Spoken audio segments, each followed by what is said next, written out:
feel your breath upon my face, and I need your touch.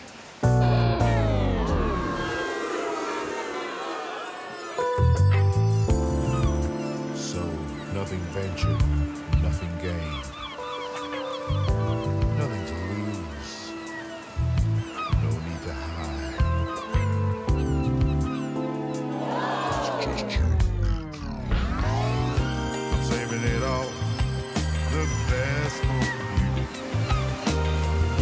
I'll give you anything you want me to, with nothing to lose, no need to hide. I need your love.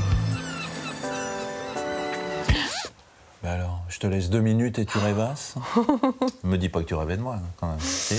Le plus incroyable, c'était de te voir faire la vaisselle. C'est comme ça que je me suis rendu compte que c'était un rêve. Ça et les plaquettes du chocolat, parce que tu avais des abdos de dingue. Et alors, en quoi c'était un rêve, je te prie? Ça va, Gilbert? Salut. Je te présente pas Gilbert, sexologue, expert de l'intimité, aussi bien chez les hommes que chez les femmes. C'est comme Vous ça savez que qu'on vous présente. êtes parfaits tous les deux. En quelques secondes, vous avez réussi à évoquer plusieurs sujets très importants de la sexualité féminine. Vous avez évoqué les rêves érotiques, ou ce qu'on appelle fantasmes, qui ont été considérés très longtemps comme un truc d'homme. D'ailleurs, vous avez évoqué aussi justement des fausses croyances, des idées reçues sur la sexualité féminine, qui a été trop longtemps vue sous un angle masculin, y compris sur un plan médical. On peut même dire d'une façon phallocentrée. Et vous avez évoqué un des sujets importants, le désir, le plaisir, l'excitation sexuelle féminine, comment ça fonctionne, qu'est-ce qui la stimule. Et tout ça, sans tomber dans le cliché de faire comme on nous dit ou qu'on pense qu'il faut faire, mais en se disant, qu'est-ce que vous aimez vraiment? C'est clair, c'est pour ça que 35% des Françaises se déclarent insatisfaites sur le plan sexuel. C'est beaucoup, c'est le plus grand pourcentage en Europe. Ouais, c'est beaucoup, mais ça bouge quand même. Ça bouge quand même, d'abord parce que les femmes s'expriment beaucoup plus sur le sujet et elles sont beaucoup plus libres pour en parler, il y a moins de tabous. Oui, c'est vrai, mais il y a encore du boulot. Nous avons une mission, messieurs. C'est explorer les mystères du désir et du plaisir féminin. Ah, autant dire le sujet qui intéresse beaucoup de femmes et beaucoup d'hommes. Et pour ne rien te cacher, c'est un peu le rêve de ma vie, tu vois. J'aime bien quand vous êtes consentant. Comment être un bon coup? C'est la question. Mais non, la question, c'est plutôt comment vivre notre sexualité à nous les femmes en assumant notre droit au désir et au plaisir. C'est chaud, hein? Le désir le plus puissant qu'on peut voir, c'est chez la femme. Moi, j'arrive plus facilement à atteindre l'orgasme quand je laisse mon imaginaire travailler. Comment fonctionnent le désir et le plaisir féminin? Oh my God! J'avais quand même envie de la toucher. Pour la majorité, c'est autour de 40 ans que les femmes ont des orgasmes. Et effectivement, à l'âge de 40 ans, j'ai cherché, quoi. Et ça a marché. Ceci est un clitoris. Quoi? Ah bon? Comment peut-on demander à quelqu'un de nous procurer du plaisir ou du désir si nous-mêmes on ne sait pas où il est situé? Une vulve, c'est pas très grand, donc je vous invite vraiment à... Juste par curiosité, le but de ce genre d'atelier, c'est quoi concrètement? découvrir son corps ou le redécouvrir. Ce soir, ciao les idées reçues et les injonctions de la société. On n'est pas obligé d'avoir de très grosses et longues érections pour donner du plaisir à qui que ce soit. On a bousculé la tête des femmes avec ça, et ça a créé une merde sans nom, ça, cette histoire-là. On présente l'affiche sur le plaisir féminin. Il n'y a pas d'âge pour faire l'amour. Il n'y a pas d'âge. Place au désir et au plaisir de toutes les femmes. C'est pas parce qu'on a plus de 50 ans qu'on doit se couper de notre sexualité. Et comme le clame la comédienne Nathalie Portman à la Marche des femmes en 2018, déclarons haut et fort, c'est ça que je veux, c'est ça dont j'ai besoin, c'est ça que je désire. Et voilà comment tu peux m'aider à éprouver du plaisir. Faisons la révolution du désir. Plaisir et désir féminin, la nouvelle révolution sexuelle, c'est maintenant. Le désir. Ce feu qui embrase les sens et le cerveau. Ce phénomène qu'on pense difficilement contrôlable et qu'on éprouve au premier regard ou bien plus tard selon les cas. Cela vous parle? Waouh. Il fait chaud. Nous avons posé la question à une dizaine de femmes d'âge, de milieu, d'orientation sexuelle différentes, valides ou en situation de handicap. Est-ce qu'il n'est pas beau? Et elles n'ont pas leur langue dans leur poche. Pour moi, le désir, c'est la vie. Je dirais c'est une boule de feu dans le bas-ventre qui grandit au fur et à mesure que le désir grandit aussi. C'est toute une sensation qui va être liée au bien-être, peut-être un petit peu de peur aussi, parce que c'est de l'inconnu. Le fait d'éprouver du désir, ça veut dire qu'on avance, qu'on est vivant. C'est vraiment pour moi un espace de liberté qu'on s'accorde à soi-même, de se dire ben voilà, j'ai envie de ça. Ça a pu être parfois assez immédiat. Quelqu'un qu'on me présente, je croise son regard et je fais waouh, ah. Alors, qu'est-ce qui déclenche notre désir? Adriana et Michel partent le découvrir à l'hôpital universitaire de Genève avec une équipe de sexologues qui va les soumettre à une expérience qui a tout du détecteur de mensonges. Sauf que c'est un détecteur de désir.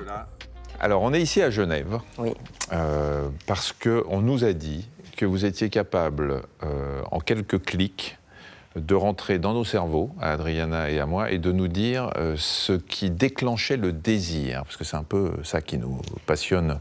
Parce que sans désir, il n'y a pas de plaisir. Déjà, et puis la rencontre. Donc c'est vrai? Sans désir, il n'y a pas que le manque de plaisir, il n'y a rien. Ouais. Parce que c'est à la base de tout, le désir. Déjà, Blaise Pascal le disait, le désir, c'est la source de toutes nos actions et de l'humanité. Déjà ça, nous sommes en plein dans un sujet fondamental. Autant dire que c'est du sérieux. 40 images sont présentées à Adriana puis à Michel. 5 secondes à chaque fois. C'est chaud, hein?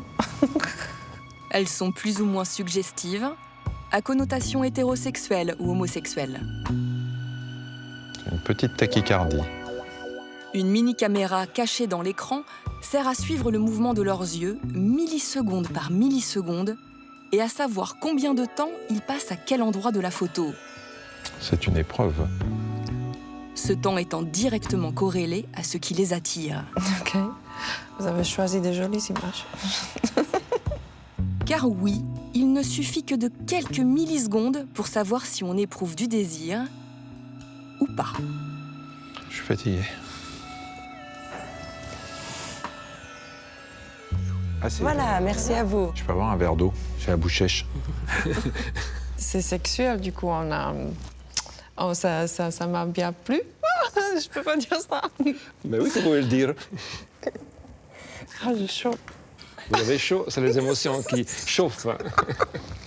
Il y a des photos qui, sans le montrer trop de manière imperceptible, vous avez dit oui. Ah, je disais oui?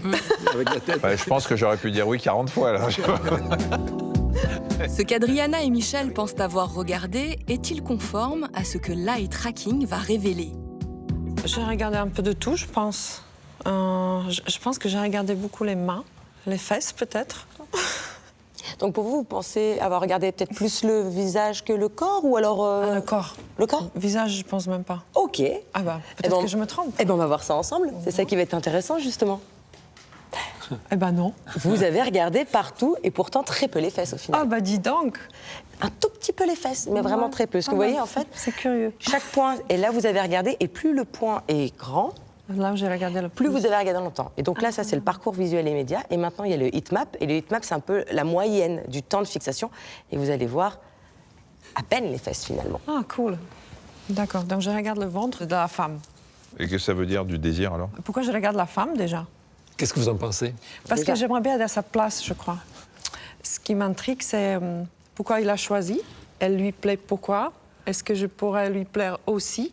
Du coup, peut-être que je me compare avec la fille. Est-ce que ma taille est plus fine que la sienne ou quoi? Voilà, je pense. Tout ça en 5 secondes. Eh oui. Même constat sur les autres photos. Pas mal, celle-là. Adriana ne regarde presque pas les fesses, contrairement à ce qu'elle pensait.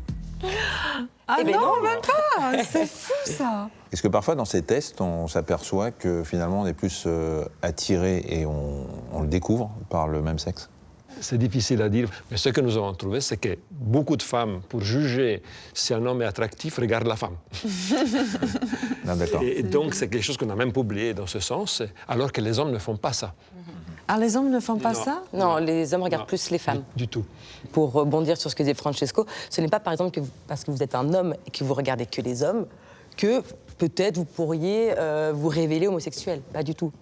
C'est vraiment cette technologie, elle ne permet pas de déterminer ce qui vous suscite du désir, mais plutôt quels sont les indices visuels qui sont pertinents pour vous pour savoir si ça vous suscite du désir. C'est une nuance qui est très importante. Et contrairement à ce qu'on imagine.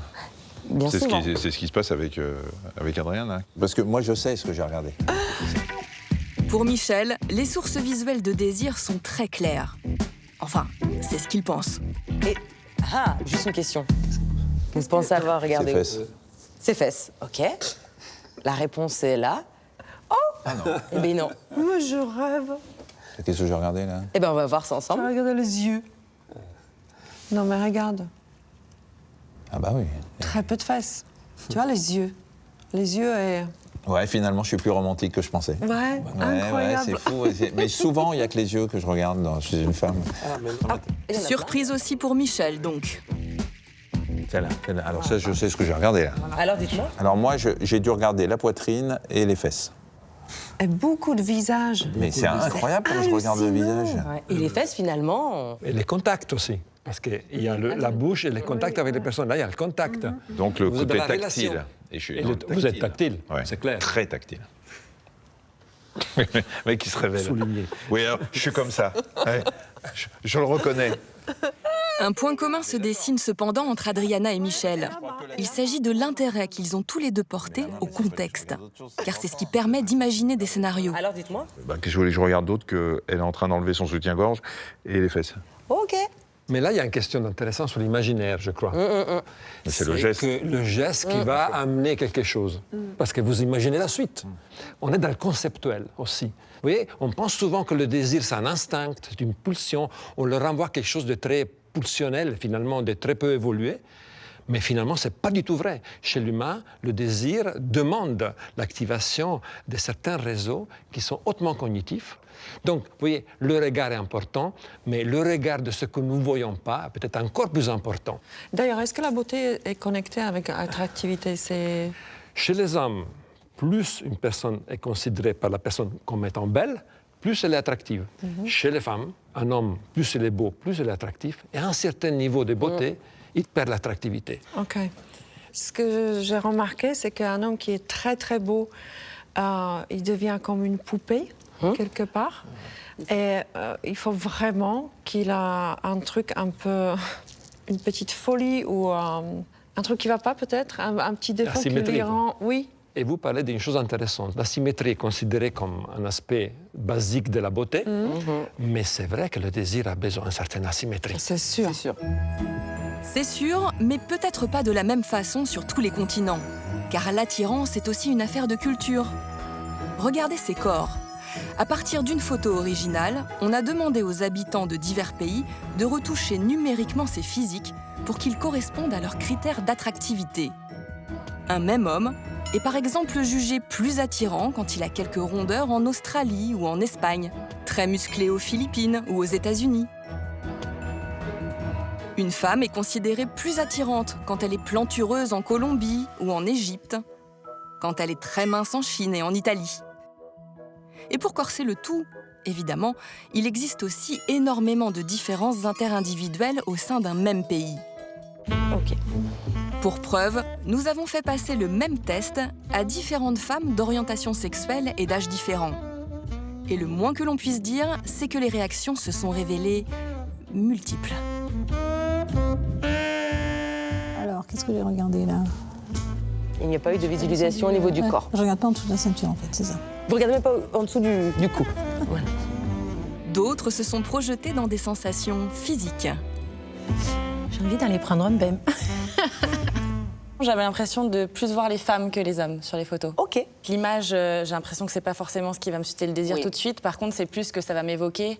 Soit ça va me rappeler un souvenir, ou bien ça va me donner des idées. L'évocation, le mot est lâché. Parmi nos 5 sens, lequel est justement le plus évocateur de désir? Une personne peut avoir toutes les qualités que vous voulez. Vous faites la liste. Tout ce que vous voulez qui vous attire, si l'odeur ne passe pas, c'est une barrière infranchissable. C'est clair. tous ceux qui ont perdu l'odorat au moment du Covid, et moi je l'ai fait aussi, vous êtes complètement déprimé. Mais les personnes qui parlent l'odorat ont une baisse de libido claire. Hein. Et on sait aussi que les couples qui vont mal, souvent ça commence à se manifester qu'on aime de moins en moins l'odeur de l'autre. C'est le premier signe de quelque chose qui ne joue pas dans les couples. On peut plus se sentir. Exactement. Voilà, c'est ça. C'est l'expression. C'est ça. Quant aux différences entre les hommes et les femmes, la science se refuse à faire des généralités. Mais statistiquement, les femmes sont plus sensibles aux odeurs et aux sons, les hommes à ce qui est visuel. Des études ont aussi montré que les hommes pensaient plus souvent à la sexualité dans la journée. Mais... Toutefois, attention, ce qu'on voit, c'est que les désirs les plus forts, ce que je peux constater en clinique, parce que moi j'ai cette population-là, et par les études que nous avons faites, le désir le plus puissant qu'on peut voir, c'est chez la femme. Si on résume cette expérience, vous aurez compris que le principal organe sexuel du corps humain, c'est le cerveau. Autant pousser plus loin l'investigation. Vous passez aussi après? Ah, bien sûr. Tout ce qu'elle fait, je fais. Adriana et Michel passent une IRM, au cours de laquelle on leur projette le même type d'image que pendant la précédente expérience. On enregistre en temps réel les zones d'activation de leur cerveau. Adriana, est-ce que ma voix réveille en toi un certain désir? Ta voix est très belle, parce qu'elle est grave. Vous allez voir que les circuits empruntés par le désir dans notre cerveau sont d'une richesse et d'une complexité stupéfiante. Donc, quand une personne ressent le désir, quelles parties du cerveau sont activées? Parce qu'il y en a plusieurs. Il y en a combien à peu près? Il y a plus qu'une dizaine, mais il y a en fait des réseaux complexes qui coopèrent un avec l'autre. Par exemple, la zone occipitale, ici, comme vous voyez, là, ça se voit bien. Dans cette région-là, occipitale, c'est le traitement de l'information visuelle. Ensuite, c'est un feu d'artifice dans notre cerveau qui analyse les données en quelques secondes. Parmi les zones les plus importantes, les régions frontales sont impliquées dans le jugement de l'attractivité, l'empathie, l'attachement. Le cortex préfrontal est aussi activé. C'est le siège de notre réflexion la plus complexe. L'amygdale, impliquée dans le traitement des informations émotionnelles, entre aussi en action. Puis il faut creuser dans le cerveau pour trouver l'insula, une aire essentielle au désir, à l'amour, mais aussi au plaisir sexuel et à la prise de conscience des changements d'état dans notre corps. On lui doit notamment les fameux petits papillons dans le ventre. Et surtout, je citerai encore les zones pariétales, parmi les zones les plus hautement cognitives, le lobule pariétal inférieur, qui est impliqué, par exemple, dans le langage, dans la sémantique, dans les calculs mathématiques, dans l'abstraction, dans la navigation mentale même. Et quand on désire, on navigue, non? C'est une façon de naviguer. Hein? C'est marrant que ça passe par là. Bah, c'est marrant surtout, tu as vu le nombre de zones qui sont impliquées dans le désir? Vous devez comprendre que le désir, c'est pas qu'un état. On dit à l'autre ou à quelqu'un, je suis excité. En plus, ce signal, il déclenche des réactions chez l'autre. Quand vous avez des patients qui manquent de désir et ils passent cette IRM, qu'est-ce qu'on va voir sur leur cerveau? Alors, c'est une très bonne question parce que le manque de désir, surtout chez la femme, c'est la première cause de consultation en sexologie. Une fois que l'information visuelle arrive, il y a une activation frontale massive qui montre qu'il y a une inhibition complète. On coupe le courant. Donc, le stimulus arrive et on coupe le courant et tout à coup, c'est fini. Ça veut dire que l'information reste au cerveau et ça descend pas du tout? C'est fini. Ça s'arrête ici. Même plus haut, plus haut. Ouais. Ça va être là, quoi. Là. Ouais. Là. Les causes du manque de désir, qu'est-ce que cela évoque pour vous? Le désir, pour moi, ça a besoin de temps, d'espace, de manque. Un tu désir, pour moi, c'est quelqu'un qui n'est pas câlin, qui n'est pas attentif, qui écoute mais qui n'entend pas. Le stress, personnellement, ça m'éteint toute envie ou... Oui, ça m'est arrivé de ressentir très peu de désir. Enfin, typiquement, quand j'ai eu 2 enfants, donc après les quelques mois qui ont suivi les naissances, clairement, la sexualité, c'était pas du tout une préoccupation. Il y a eu une imposition du désir.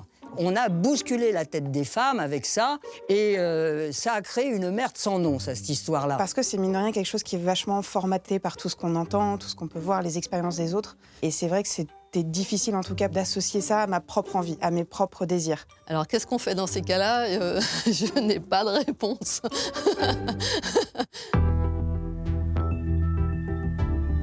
L'une des solutions pour retrouver sa libido, c'est de consulter un ou une sexologue, c'est-à-dire un spécialiste des troubles sexuels, comme Catherine Blanc, qui est aussi psychanalyste. Chaque année, en moyenne 500 000 personnes poussent la porte d'un cabinet de sexologie. Mais il n'est pas toujours facile d'oser sauter le pas. Sophie a 40 ans. Elle est mariée au seul homme de sa vie. Ensemble, ils ont un enfant. Elle a souhaité conserver l'anonymat pour évoquer librement sa perte de libido. Sa situation est extrêmement répandue, puisqu'on estime qu'elle concerne une femme sur 2 au cours de son existence. Et vous allez voir que derrière un cas individuel se cachent des pistes de réflexion qui peuvent nous servir à tous. Petite sélection d'échanges pendant cette séance qui a en réalité duré 1 heure. Alors, je vous écoute. Dites-moi un petit peu ce qui fait votre venue dans mon cabinet. Je suis en couple avec mon conjoint depuis 15 ans. Et nous sommes parents depuis 6 ans. Et je sens que depuis cette période-là, j'ai moins de libido, j'ai moins envie. Parce que mon conjoint, même si on en discute un petit peu, a du mal à le comprendre et à l'accepter, que finalement, j'ai plus forcément envie, comme il y a 15 ans, quand on s'est mis ensemble. Voilà, je me dis pas, à 40 ans, on est vieux et c'est fini. Le désir, c'est jusqu'à son dernier souffle. Hein. Voilà. Après, peut-être pas dans les mêmes rythmes, mais jusqu'à son dernier souffle. Après, c'est vrai que je suis dans une période où, effectivement, juste des câlins, de la tendresse, juste ça, sans forcément parler de sexe à proprement parler, ça me convient, en fait. Des fois, je me force pour pouvoir le satisfaire, parce qu'effectivement, le sexe, ça fait partie de la vie de couple. Et si effectivement, je le satisfais pas de ce point-là, je vais le perdre. Ça, c'est vous qui l'imaginez ou c'est lui qui vous dit « sinon, j'irai voir ailleurs » Ah non, il me l'a déjà clairement dit. Oui, même pas juste fait comprendre, il me l'a déjà clairement dit. Et alors, quand vous dites que vous vous forcez, ça entraîne quoi? Est-ce que ça entraîne des douleurs, du déplaisir, de la colère, du ras-le-bol, de l'ennui ou finalement, chemin faisant, le plaisir pointe son nez Donc c'est vrai que voilà, des fois, je me dis, finalement, il l'a bien fait. Et puis des fois, c'est malheureux, mais je me dis, voilà, je me laisse faire et j'en ai pas pris plus de plaisir que ça. Et voilà, et puis...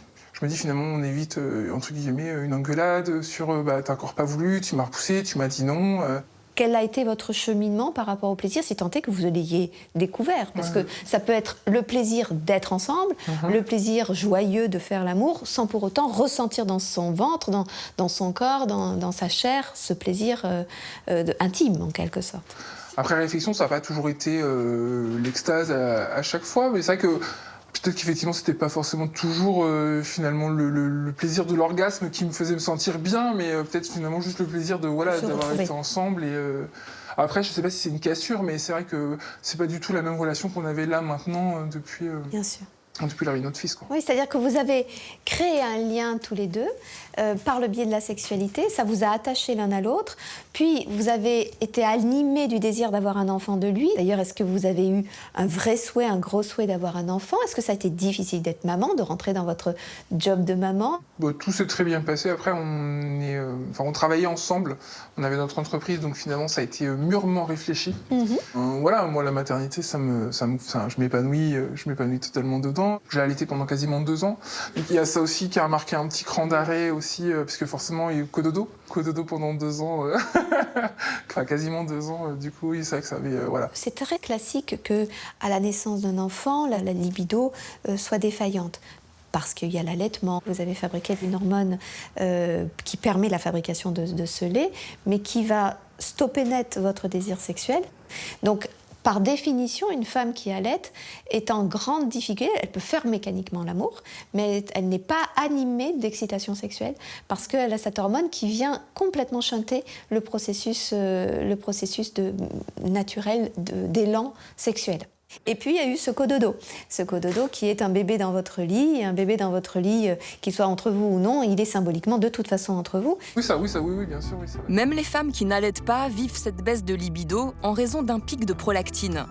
S'ajoute la chute de certaines hormones habituellement stimulantes, œstrogène, progestérone, testostérone, sans compter la fatigue. Ce qu'il faut comprendre, c'est où est passé ce que votre mari, dans sa spécificité, peut vous apporter. Or, pour l'instant, ce qu'il vous a apporté, c'était une entrée dans la sexualité, c'était une entrée dans la société en tant que couple, et une entrée dans la parentalité, vous faisant un enfant. Donc, ce qu'il vous faut découvrir, et vous avez le bel âge pour ça, justement, c'est l'entrée dans votre féminité au sens de votre épanouissement de femme. Il faut refaire ami-ami avec son corps et que l'érotiser n'est pas toujours facile selon qu'on a eu une césarienne, qu'on a eu des vergetures, qu'on n'a pas perdu son poids. Donc tout ça n'est pas très simple. Hein. J'entends ce que vous dites, mais c'est difficile de se dire que voilà, j'ai plus 20 ans, j'ai 40 ans et finalement, c'est difficile de dire que il faudrait que je reparte à la découverte d'une femme que je connais pas.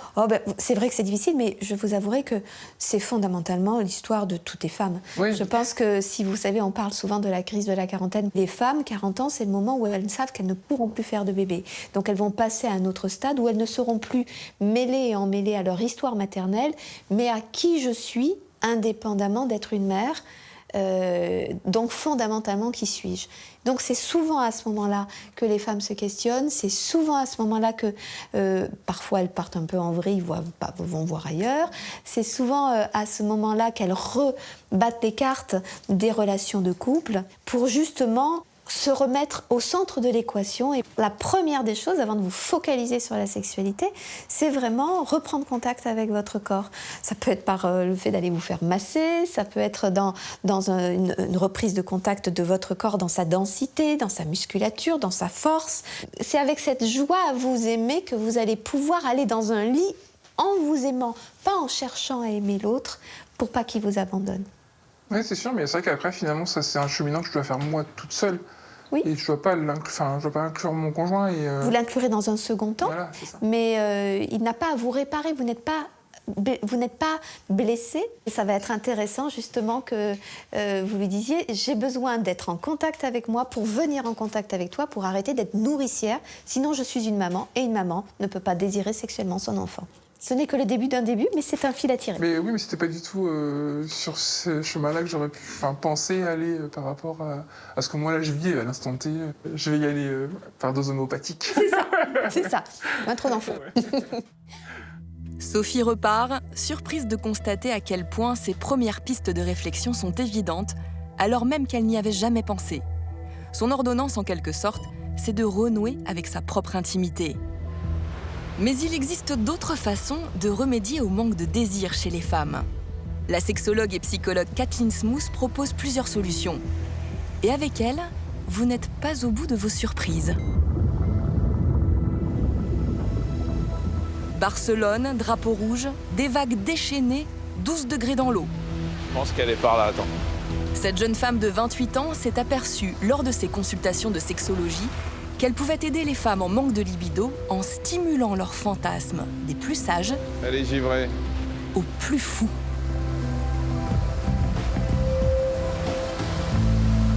Je me suis permis, Kathleen, j'ai trouvé une serviette. Je me suis dit que t'en aurais peut-être besoin. Ça va? Bonjour. Bonjour. Qu'est-ce que tu fais là dans la mer comme ça? Et ben, le principe, c'est quoi? C'est que depuis 3 ans, j'ai fait un projet de recherche qui s'appelait In Bed with Ocean, où on a travaillé... Au lit avec l'océan. Exactement, un projet où on a travaillé sur comment reprogrammer ces empreintes érotiques afin de pouvoir faire l'amour avec des éléments naturels ou n'importe quoi. En fait, penser le fantasme en dehors de l'humain. Parce que le fantasme humain, si on peut dire, n'est pas suffisant pour avoir un désir. Je pense que ça suffit, mais que c'est pas parce je pense qu'on peut toujours aller explorer d'autres choses. Et moi, j'ai vu que c'est aussi mon métier, ma passion, mon champ d'exploration. J'avais envie d'aller pousser les barrières un petit peu de l'imagination, du désir et de la sensualité un petit peu plus loin que ce qu'on connaît. Alors, je te propose qu'on aille dans un endroit un petit peu plus calme. Ouais. Et aujourd'hui, c'est vrai que la mer est extrêmement agitée, mais parce qu'elle était super contente que vous veniez. Je crois qu'elle avait envie de vous montrer ce qu'elle était capable de me faire. Je crois que ton amant était très excité en tout cas. Très heureux Il était chaud, hein, de partager ce moment avec vous. Allez, on va aller voir. Avant de savoir comment elle s'y est prise, qu'est-ce que vous en pensez, vous, des fantasmes ?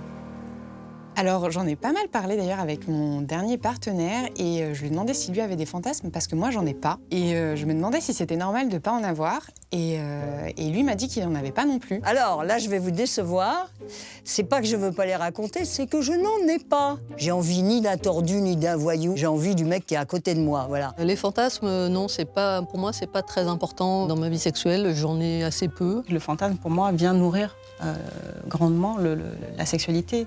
Ça peut même être comme un tiers que vous invitez, même au moment de l'acte, qui va être là et qui va être parlé, qui va être joué. C'est l'essence de la machine, en fait, je pense. Et c'est quelque chose qui va être aussi en perpétuelle exploration et en perpétuelle évolution. On n'est pas uniquement des êtres sexués, sinon on ferait comme les animaux, on se reproduirait 1 à 2 fois par an et ça s'arrêterait là. Donc c'est aussi un imaginaire, c'est aussi une histoire qu'on a envie de se raconter. Moi, j'arrive plus facilement à atteindre l'orgasme quand je laisse mon imaginaire travailler. Quand je ferme les yeux et que je me laisse porter à l'imagination. Pas forcément d'être avec quelqu'un d'autre, mais d'imaginer des scènes, d'être dans un lieu. Comment stimuler nos fantasmes ou les faire émerger quand on pense ne pas en avoir? À Barcelone, la sexologue et psychologue Kathleen Smooth a carrément décidé d'imaginer faire l'amour avec l'océan. Elle va tout nous expliquer, mais avant, elle va montrer à Adriana et à Michel une technique de réalité virtuelle développée pour aider les femmes, et plus largement les couples, à nourrir leur imaginaire érotique afin d'être plus épanouis sexuellement. Et du coup, hop, donc ça part ici. La première expérience consiste à entrer dans la peau de l'autre en échangeant les corps. Il suffit d'enfiler un casque de réalité virtuelle. Et à tour de rôle, d'effectuer des mouvements que l'autre reproduit. Les écrans de contrôle renvoient l'image que nos animateurs perçoivent. Cette image, c'est ce que voit Michel. Il est dans le corps d'Adriana. Pour la première fois de ma vie, j'ai les jambes les plus grandes du monde. Et voilà ce que perçoit Adriana. Elle est dans le corps de Michel. Oh my God! Qu'est-ce que tu fais? Cette expérience sert à imaginer ce que son partenaire ressent. Cela stimule l'empathie. L'expérience est encore plus troublante quand il y a contact physique. Alors là, attends. Là, ce qui est fou, c'est que... Michel a vraiment l'impression que ses mains et ses sensations sont celles d'Adriana. Je me serre la main, en fait. Ouais. Hein? Tu te serres ta main, toi. Ouais. Et inversement. Tiens, moi, je vais... nous-mêmes. Moi, je vais me câliner à moi-même. Oh, câlin. Mais je suis très agréable en câlin, en fait. Ouais. Je me roulerais bien une pelle. J'enlève. Le cerveau s'y perd. Mais à quoi cela peut-il servir concrètement sur le plan des fantasmes? C'est le fait de pouvoir être à l'écoute de l'autre, comprendre ce que la personne est en train de vivre pour pouvoir avoir une relation et une connexion érotique qui est plus importante et plus riche en termes d'émotions, de sensations. Typiquement, moi, ce que j'ai pu voir avec les couples, quand les couples, ça fait longtemps qu'ils sont ensemble, des fois, ils n'osent plus se raconter les fantasmes. Pourquoi? Parce qu'ils sont très amoureux et en fait, ils ont beaucoup plus peur du jugement de l'autre sur leur imaginaire érotique. Et il y a ce petit côté où on se connaît par cœur, je vais être ridicule. On a peur un peu plus du ridicule. De toute façon, les consultations chez le sexologue, très souvent, c'est quand des couples viennent parce que ça va pas très bien au lit, c'est parce que et souvent ils expriment ce sentiment de ne pas pouvoir dire à l'autre ce qu'ils auraient envie d'avoir. Ouais, et parfois, après des années, voire des décennies de relations sexuelles insatisfaisantes, en général pour la femme d'ailleurs, parce que c'est vrai, elle n'a jamais osé exprimer à l'autre ce qu'elle aimerait qu'on lui fasse. Parce que peut-être qu'elle a peur que son mari lui dise pourquoi tu veux ça maintenant? Ou si jamais, oui, quand on demande de nouvelles choses, l'autre partenaire puisse penser que tiens, oh là là, je suis mauvais. Mais si l'autre en face, ça ne l'intéresse pas. Si l'autre en face, il n'a pas du tout envie de faire ce que tu lui demandes. Et donc, qu'est-ce qu'on fait dans ce cas-là? On teste l'autre projet. Allons-y alors. Allez, c'est parti. La deuxième expérience, toujours pour réalimenter son imaginaire érotique, se vit normalement en couple. L'un des partenaires est dans la situation d'Adriana et l'autre dans celle de Kathleen. Dans cette expérience, tu vas pouvoir te faire draguer par une très sympathique espagnole sur un rooftop. OK? Très sympathique espagnole? Sur une femme espagnole. Là, c'est une femme. Je ne sais pas si ça va marcher, c'est une femme, hein, je te le dis tout de suite. Dans tous les cas, dans l'expérience, je vais te toucher, OK? Allez, c'est parti. Je vais te laisser enfiler le casque. Grâce à son casque de réalité virtuelle, Adriana se retrouve sur une terrasse face à une inconnue. une légère brise se lève. Et qu'on comprenne ou non ce que cette personne raconte, peu importe. On saisit rapidement qu'elle est dans une posture séductrice. Kathleen accompagne les actions de la comédienne dans le monde réel pour aiguiser les sens d'Adriana, comme ici avec un verre de vin. Ok. J'aimerais bien, mais bon, il n'y a pas en vrai. Et le résultat semble vraiment... Vraiment... Qu'est-ce que tu fais? Efficace. Oh my God! Oh!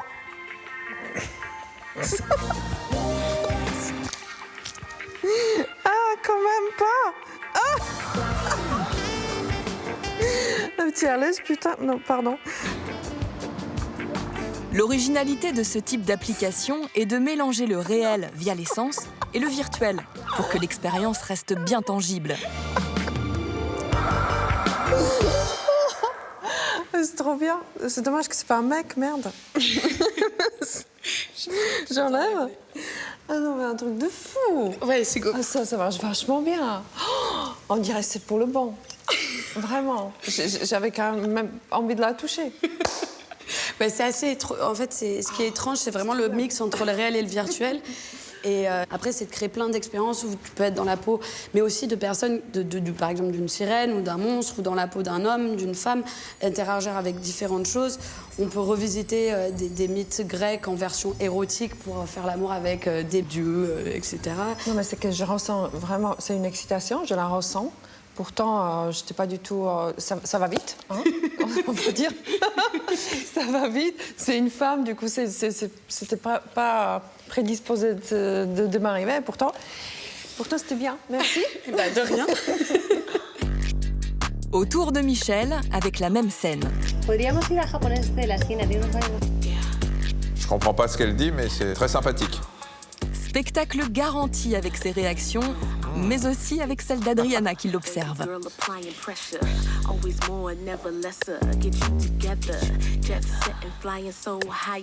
Oula! Bonjour mademoiselle. Bon bah d'accord alors. Oula vache, mais on s'y croirait hein. Oula! On peut recommencer? C'est possible. C'est étonnant hein. T'as vu comme c'était bien? C'est top. C'est incroyable. Comme en vrai. Mais est-ce que ça t'a excité quand même? Bah, c'est-à-dire que, comme là, on est excité, je connais pas la dame. Tu vois, si c'est quelqu'un... C'est un fantasme, tu n'as pas besoin de connaître des gens dans tes fantasmes. Oui, alors à ce moment-là, oui, avec une inconnue. Mais oui, c'est assez troublant. Hein, En fait, c'est un peu une porte d'entrée vers des nouvelles choses que tu peux tester ensemble. Donc nous, dans nos expériences, là, c'est un prototype, donc vous n'avez pas la suite. Mais dans la suite, en fait, il y a toujours quelque chose qui t'appelle à revenir au réel. Typiquement, la nana là, qui te drague dedans, à un moment, elle te dit « Attends, je vais chercher une copine. » Et puis tu te retrouves devant une porte, il faut que tu ouvres la porte, ça te demande d'enlever ton casque. Et la copine, c'est ta partenaire. C'est un scénario, tu peux créer ton propre fantasme en réalité virtuelle. Tu inventes n'importe quoi, ils te le font. On est très, très à l'aise. Tu as vu que tu es à l'aise parce que tu sais que, quelque part, tu sais que c'est pas réel. Donc, il y a aussi ça qu'on peut se permettre. On peut se laisser aller, on peut se permettre. C'est un jeu. Et ça, c'est un plus énorme. Ça donne désir de suite. Oui ou non? Oui, non, oui. Je sais pas, c'est que moi. Kathleen Smooth a poussé encore plus loin ses investigations pour aider les femmes à nourrir leur imaginaire érotique afin d'être plus épanouies. Elle a participé à un programme de recherche en sexologie en se prenant elle-même pour cobaye. Le but ? Imaginer faire l'amour avec autre chose qu'un humain. En l'occurrence, avec l'océan. C'est dans ce genre de spa qu'elle a fait toute sa préparation pendant plusieurs semaines. Combien de temps ça t'a pris pour avoir vraiment cette relation avec l'océan? Alors, sexuelle, alors c'était assez progressif. On va dire que pendant ces 6 mois de projet, il faut imaginer que je dors toutes les nuits avec des bruits d'océan. J'ai tout mon Instagram où c'est que des images d'océan. Je regarde des documentaires sur l'océan constamment. Je fais l'amour avec des bruits d'océan. Je me masturbe avec des bruits d'océan. Kathleen se reconditionne donc psychologiquement grâce à une totale immersion. Puis elle ajoute la technologie à sa démarche, un casque de réalité virtuelle dans lequel elle ne regarde que des images d'océan. Là, on est dans les Açores, là. Et encore plus étonnant, un jouet sexuel qui vibre en fonction des vrais mouvements océaniques. Donc le jouet, je l'ai déjà sur moi. Voilà. Il est en place. Il est en place. Et du coup, là, vous avez la carte là. C'est la carte météo marine, ça? Ouais, c'est la carte météo marine, donc avec les vagues. Vents? Non, mais ça veut dire que par rapport à hauteur des vagues et le rythme des vagues, ton jouet va vibrer différemment. Donc typiquement, là, par exemple, en fait, on sait, les vagues, elles vont rarement au-dessus de, on va dire, 15 mètres en moyenne. Okay, et du coup, le sextoys, on l'a codé pour que 14 égale maximum de puissance pour le sextoys et 1 mètre de vague égale minimum pour le sextoys. Kathleen, là, au moment où tu parles, il y a une question qui est évidente. Est-ce que tu prends plus de plaisir avec l'océan qu'avec ton mec? Non, je prends plus de plaisir avec mon partenaire. Il n'y a pas photo. Déjà parce qu'en fait, tu as tout ce côté tactile, etc. Et que tu as un autre type d'amour qui se crée. Voilà, c'est 2 amours différents. C'était comme si j'avais un amant, on va dire ça comme ça. Ça enrichit ta vie sexuelle, en fait, finalement, cet amour avec l'océan? Je dirais que, en fait, toute exploration que je peux mener dans la sexualité vient enrichir ma sexualité personnelle avec mon partenaire. C'est comme si je m'étais beaucoup plus connectée à moi et que j'avais pu ouvrir toute une part de mon imaginaire érotique qui était à l'époque plutôt, enfin qui était close de ce côté-là. Et du coup, au niveau des sensations, là, ça a complètement enrichi ma sexualité de ce côté-là. Et je pense que ça a enrichi celle de mon partenaire aussi parce que, indirectement, ça lui a montré une autre manière de faire l'amour, une autre manière de communier avec moi et du coup avec l'océan parce que des fois, on était tous les 3, quoi.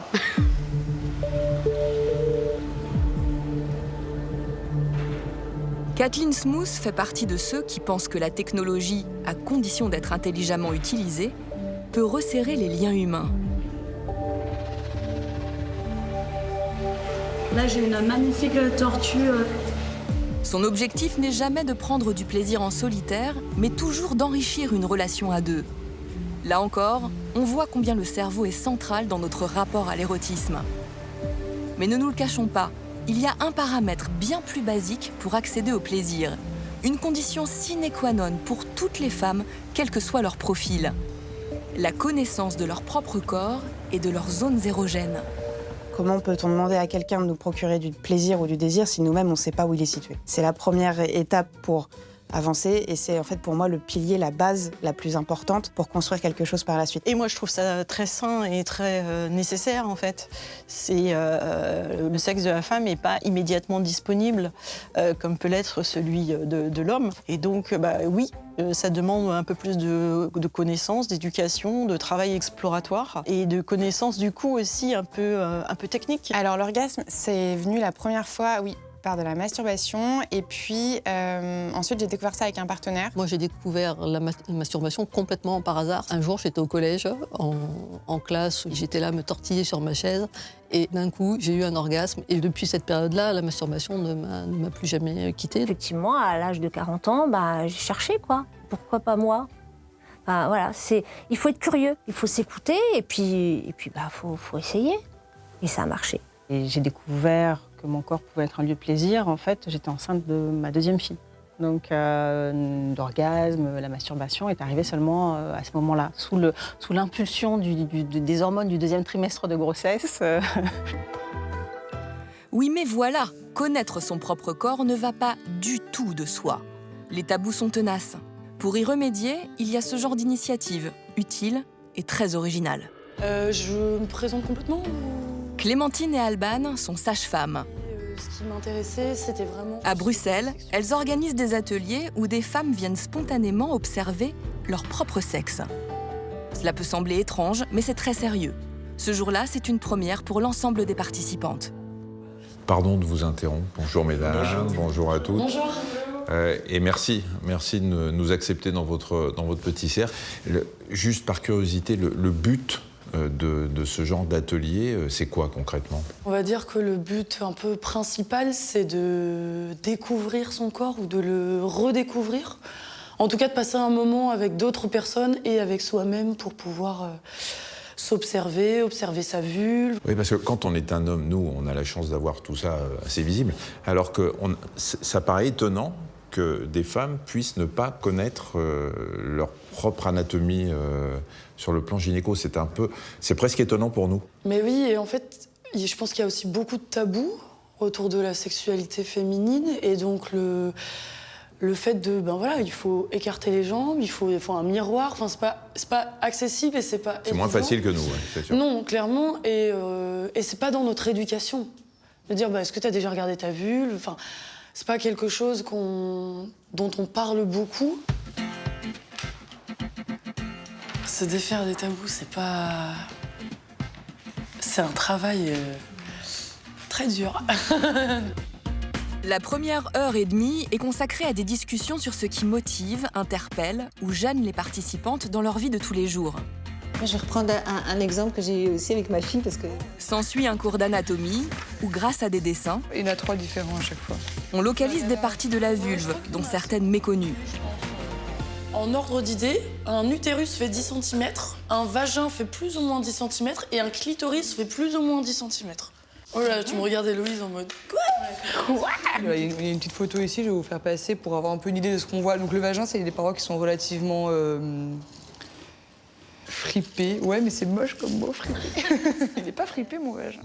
Puis arrive la première phase d'observation. Allez, je me déshabille. Pour décomplexer les femmes, Clémentine commence elle-même par se mettre à nu. Et approchez-vous bien pour bien voir. Une vulve, c'est pas très grand, donc je vous invite vraiment à... Vous pouvez mettre vos têtes... Oui, voilà, c'est ça. Alors, je vais me mettre debout.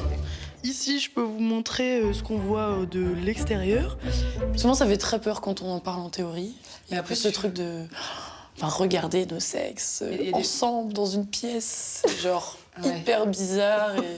J'avoue que c'est un peu ça, oui. Ouais. Et moi, j'ai pas de lampe torche, du coup, je veux bien que tu me la prêtes. Ah, parfait. Nickel. Et en fait, finalement, quand on y est, un miroir, c'est un cours d'anatomie qu'on n'a jamais eu. Alors, mes grandes lèvres sont ici. Et c'est pas du tout un truc sexuel ou ce genre de choses. On est vraiment dans de la réappropriation du corps, quoi. Et mes petites lèvres, qui sont d'une drôle de couleur, sont ici. Les petites lèvres et les grandes lèvres font partie des principales zones érogènes féminines, car elles sont très innervées. J'ai trouvé la manière dont elles ont présenté l'atelier complètement décomplexée. Notre sexe est une partie de notre corps, comme notre main, comme nos cheveux, comme notre bouche. Et donc c'était vraiment une approche tout à fait biologique et d'observation. Ma vulve est asymétrique. Et donc mon clitoris est là. Tout ce qu'on voit ici, là, tout ça, là, ça, c'est de l'hymen. Tous ces bouts-là, tout ça, c'est de l'hymen. Et donc, qu'est-ce que vous avez découvert? Je ne savais pas du tout qu'on pouvait encore voir son hymen. Pour moi, c'est une totale découverte de me dire waouh. Vas-y, regarde et dis-moi. Donc... Là. Ah oui, c'est pas très agréable d'ailleurs. Voilà. Et ça a été comment? Qu'est-ce que vous avez découvert? Des vulves qui n'étaient pas parfaites, qui étaient avec des couleurs pas tout à fait rose bonbon comme dans les films, avec différentes tailles de petites lèvres, etc. C'est bien, ça dédramatise, ça décomplexe. Les femmes sont ensuite invitées, pour celles qui le souhaitent, à s'auto-observer plus ou moins en détail, puisque des spéculums sont distribués. Alors j'ai 2 tailles, j'ai la taille médium et la taille large. Ce sont les instruments utilisés par les gynécologues.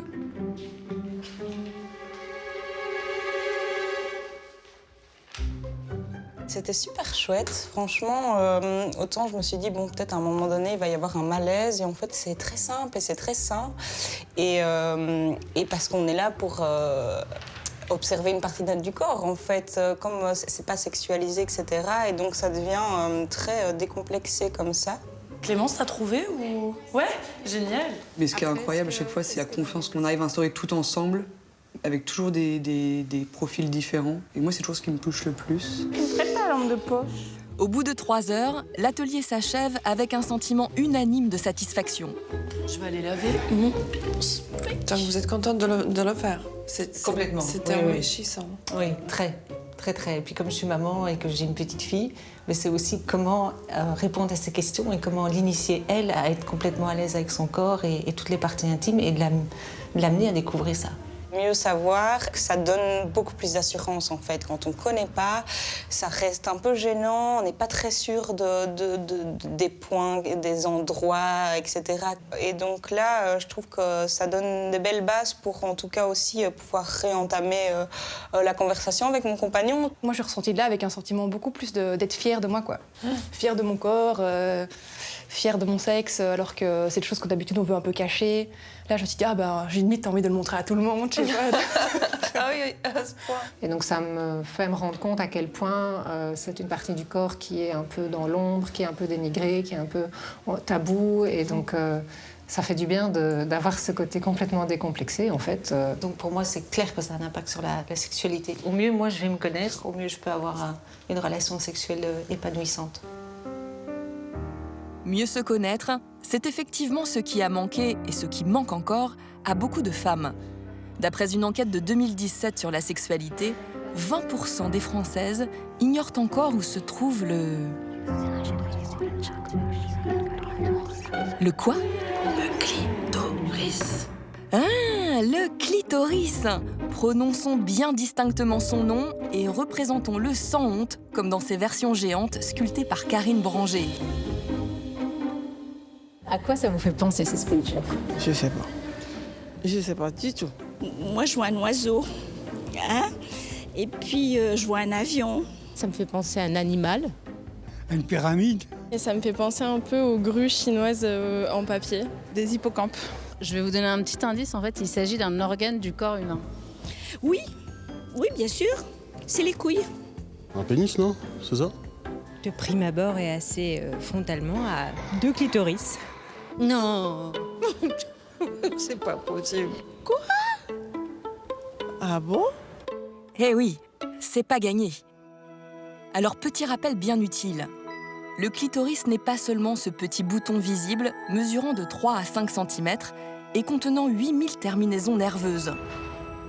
C'est aussi toute une partie cachée à l'intérieur du corps. Un organe qui mesure environ 11 cm. Il se compose de 2 corps caverneux et de 2 corps spongieux. Les similitudes anatomiques avec le pénis sont bien réelles. Comme la verge se remplit de sang en cas d'excitation, le clitoris se gonfle lui aussi. Peu importe d'où vient la stimulation lors d'un rapport sexuel, externe, interne ou les deux à la fois, l'orgasme féminin n'est que clitoridien. Parler de femme vaginale n'a donc aucun sens. Chut. Mais tout cela n'a pas du tout intéressé la science jusqu'à récemment. La gynécologue Odile Buisson en sait quelque chose. En 2008, elle a été la première, avec le chirurgien Pierre Foldès, à échographier le clitoris, notamment durant le coït. Les réactions, quand on a commencé à faire ce travail, n'ont pas été bonnes du tout. Parce que alors certains confrères riaient, se moquaient en disant ça sert à rien. D'autres trouvaient ça plutôt lubrique et un petit peu bizarre. Ça faisait pas grand genre de s'occuper de ça. Et puis, c'est toujours un peu le cas maintenant, puisque l'université française ne s'occupe pas du tout de ça dans la recherche. Pas étonnant que le clitoris soit encore aujourd'hui si méconnu. Le grand paradoxe, c'est que cette zone érogène féminine est identifiée depuis bien longtemps. De la Grèce antique jusqu'au 19e siècle, l'orgasme est même recommandé pour tomber enceinte. L'Église catholique conseille aux femmes de jouir pour libérer leur tension sexuelle. Mais au XVIe siècle, la réforme protestante instaure une rigueur qui va perdurer pendant plusieurs siècles. Il y a eu des surveillances dans les dortoirs. Il fallait dormir les mains au-dessus des couvertures. Il y avait un contrôle sur la sexualité qui était extrêmement important. Et du reste, les petites filles qui continuaient à se masturber, qu'on n'arrivait pas à contrôler, soit en attachant leurs mains, soit en les grondant, on les proposait à l'excision. Et tout le 19e siècle, surtout en Allemagne, en Angleterre, aux USA, un peu moins en France, il y a eu une excision dite thérapeutique pour empêcher les petites filles de se masturber parce que c'était jugé comme étant très délétère pour la santé. Le verdict tombe dans les années 1880. Contrairement à ce que l'on pensait, cet organe ne participe pas au processus de procréation. Alors exit le clitoris. Du coup, le clitoris ne sert plus à rien. Donc il est mis de côté Et Freud a été un peu délétère pour le plaisir des femmes et pour les femmes en général, parce qu'il pensait qu'une femme qui n'obtenait son plaisir que par stimulation clitoridienne n'était pas une femme mature, était une femme immature, qui avait certains problèmes, et que le vrai plaisir, c'était le plaisir fourni par le coït. Et c'est une idée fausse, bien sûr, mais évidemment, elle a fait quelques dégâts. Aujourd'hui, c'est avéré. Le clitoris est le seul organe du règne animal à être exclusivement dédié au plaisir. À Majorque, les époux Lennke ont bien compris le potentiel commercial de cette découverte. Michael est l'inventeur d'un des plus célèbres stimulateurs clitoridiens au monde. Tout a commencé en 2013. Une étude américaine disait que 50% des femmes n'atteignent pas l'orgasme avec leur partenaire. C'est beaucoup. 50%, c'est beaucoup. Oui, ça m'a vraiment choqué. Mais avant de trouver la bonne formule pour son stimulateur, Michael a tâtonné. Le prototype de ce jouet était une sorte de boîtier électrique avec plein de câbles pour le contrôler. On oublie le romantisme. Place à la technique. Un jour, je suis allé voir Brigitte, l'air grave, avec cet appareil. Mais oui, je me souviens, j'étais en train de faire du repassage. Et je lui ai dit que j'avais absolument besoin qu'elle fasse immédiatement un petit essai avec cet appareil. Elle m'a dit « T'es dingue !» J'ai fini par la convaincre, mais c'était une catastrophe. Vous avez vraiment essayé ça? Oui. C'était mon tout premier essai avec cette machine. Au début, la pression était beaucoup trop puissante. Brigitte teste toutes les versions au fil des années pour enfin valider le stimulateur censé faire atteindre le plaisir en quelques secondes. Désormais à Berlin, où sont conçus ces jouets pour adultes, ils sont une centaine à se creuser les méninges pour enrichir l'offre. Il y a 8000 terminaisons nerveuses cachées là-dessous. C'est très sensible. Brainstorming, tests en tout genre, rien n'est laissé au hasard. Daniel fait partie de l'équipe des ingénieurs. Dans son laboratoire, tournevis, étau, écrou collaborent au service du plaisir féminin. Les deux principaux types de stimulation que nous proposons seront basés sur les vibrations et la pression. Avec certains de nos produits, nous pouvons cibler non seulement le bulbe clitoridien, mais également les ligaments de suspension qui maintiennent le clitoris en place. Mais dire que ce produit remplace les hommes, je pense encore une fois que c'est ignorer les sentiments de connexion, les sentiments de sûreté, de sécurité qu'on recherche également dans le sexe. Cela offrira-t-il une expérience sexuelle plus complète? Probablement pas. Cela offrira-t-il un meilleur orgasme d'un point de vue purement mécanique? Peut-être.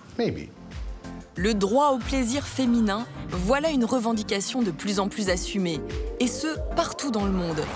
Cet effet caisse de résonance est dû en premier lieu à un phénomène qui explose depuis 10 ans, les réseaux sociaux. Le fait que la parole se libère, je trouve ça génial.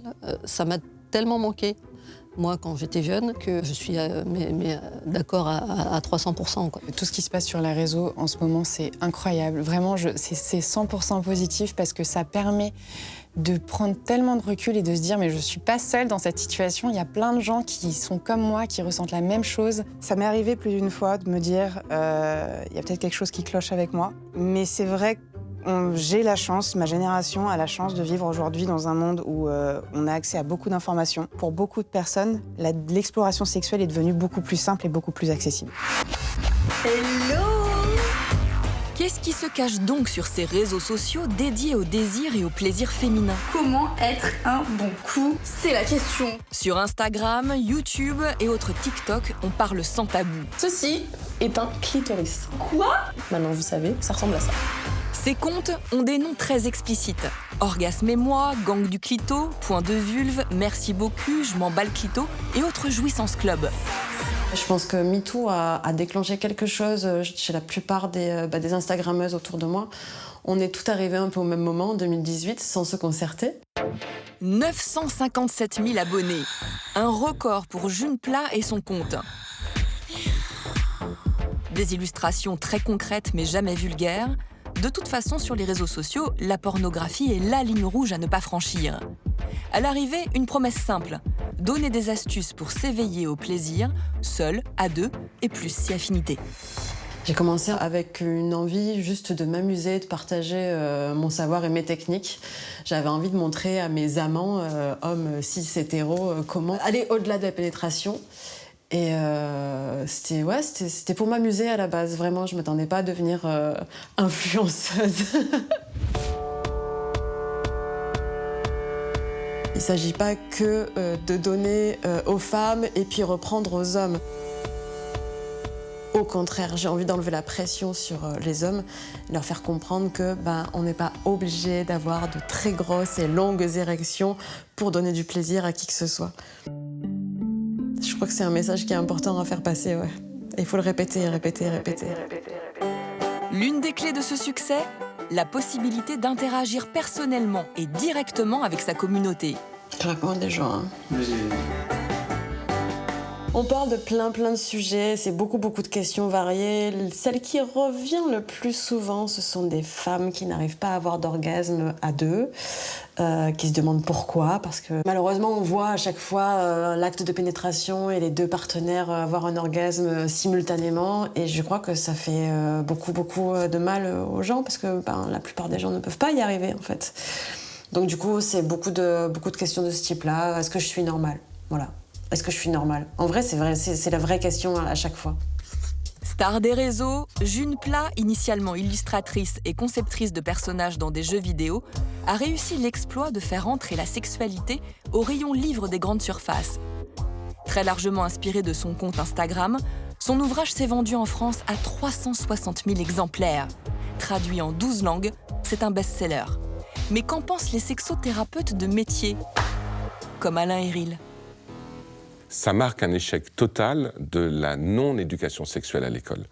Et là, tout d'un coup, ça vient combler ce vide. Et ce qu'on peut dire aux parents, c'est voilà, il n'y a pas de souci qu'ils y aillent sur ces réseaux. Mais allez voir aussi, vous, également. C'est peut-être pas forcément le discours que vous, en tant que parents, vous tiendriez à vos enfants. Mais en tout cas, ce discours n'est pas trop manichéen, il n'est pas trop manipulateur. Voilà, il y a des choses intéressantes qui s'y disent. Mais ceci étant, un discours, un compte Instagram ne remplacera jamais la réalité de la relation. En France, tous les réseaux sociaux sont interdits aux moins de 13 ans. Ceux qui abordent la sexualité sont de toute façon majoritairement suivis par des adultes et ils sont également animés par des adultes. Même si, c'est vrai, les apparences sont parfois trompeuses. Cette délicieuse pile électrique, c'est Charline Vermont. Ancienne manageuse dans une grande entreprise, mère de 3 enfants, elle a changé de vie en 2019. Enchantée. Pourquoi 617 000 personnes, soit l'équivalent de 8 stades de France, suivent-elles son compte Orgasme et moi? Allez, on y va. Voyez ça comme une bibliothèque géante. On y trouve des vidéos drôles ou informatives, des tutos, des lives, des chats, mais aussi des sondages et toute une documentation anatomique, scientifique. Un média à part entière. Oui. C'est énorme. Et ce que Charline a bien compris, c'est que les réseaux n'empêchent pas les vraies relations. Ce soir, faites-vous beau, nous allons faire la fête avec les membres de sa communauté. Homo, hétéro, trans, bi, asexuels et tant d'autres, toutes les sexualités y sont représentées. Leur étendard, la licorne. Ah ouais, vous passerez pas inaperçu avec moi, c'est foutu. Symbole de l'invisibilité médiatique dès lors qu'on sort du cadre. Ce soir, c'est une soirée du Meet-up Île-de-France, qui est un rassemblement de ma communauté qui a lieu ici à Paris. Ça a lieu à une fréquence, c'est 2 fois par mois, donc toutes les 2 semaines, sachant que ces rassemblements de ma communauté ont lieu dans 40 villes de France, de Belgique, de Suisse. J'ai mon petit clito pop art, il est trop bien, et en plus il est tout doux. Depuis 3 ans, Charline Vermont est devenue formatrice en santé sexuelle et sexothérapeute. Ces rassemblements sont donc une occasion pour elle d'éduquer les adultes. Son cœur de cible, 70% de femmes, dont les 3 quarts ont entre 18 et 34 ans.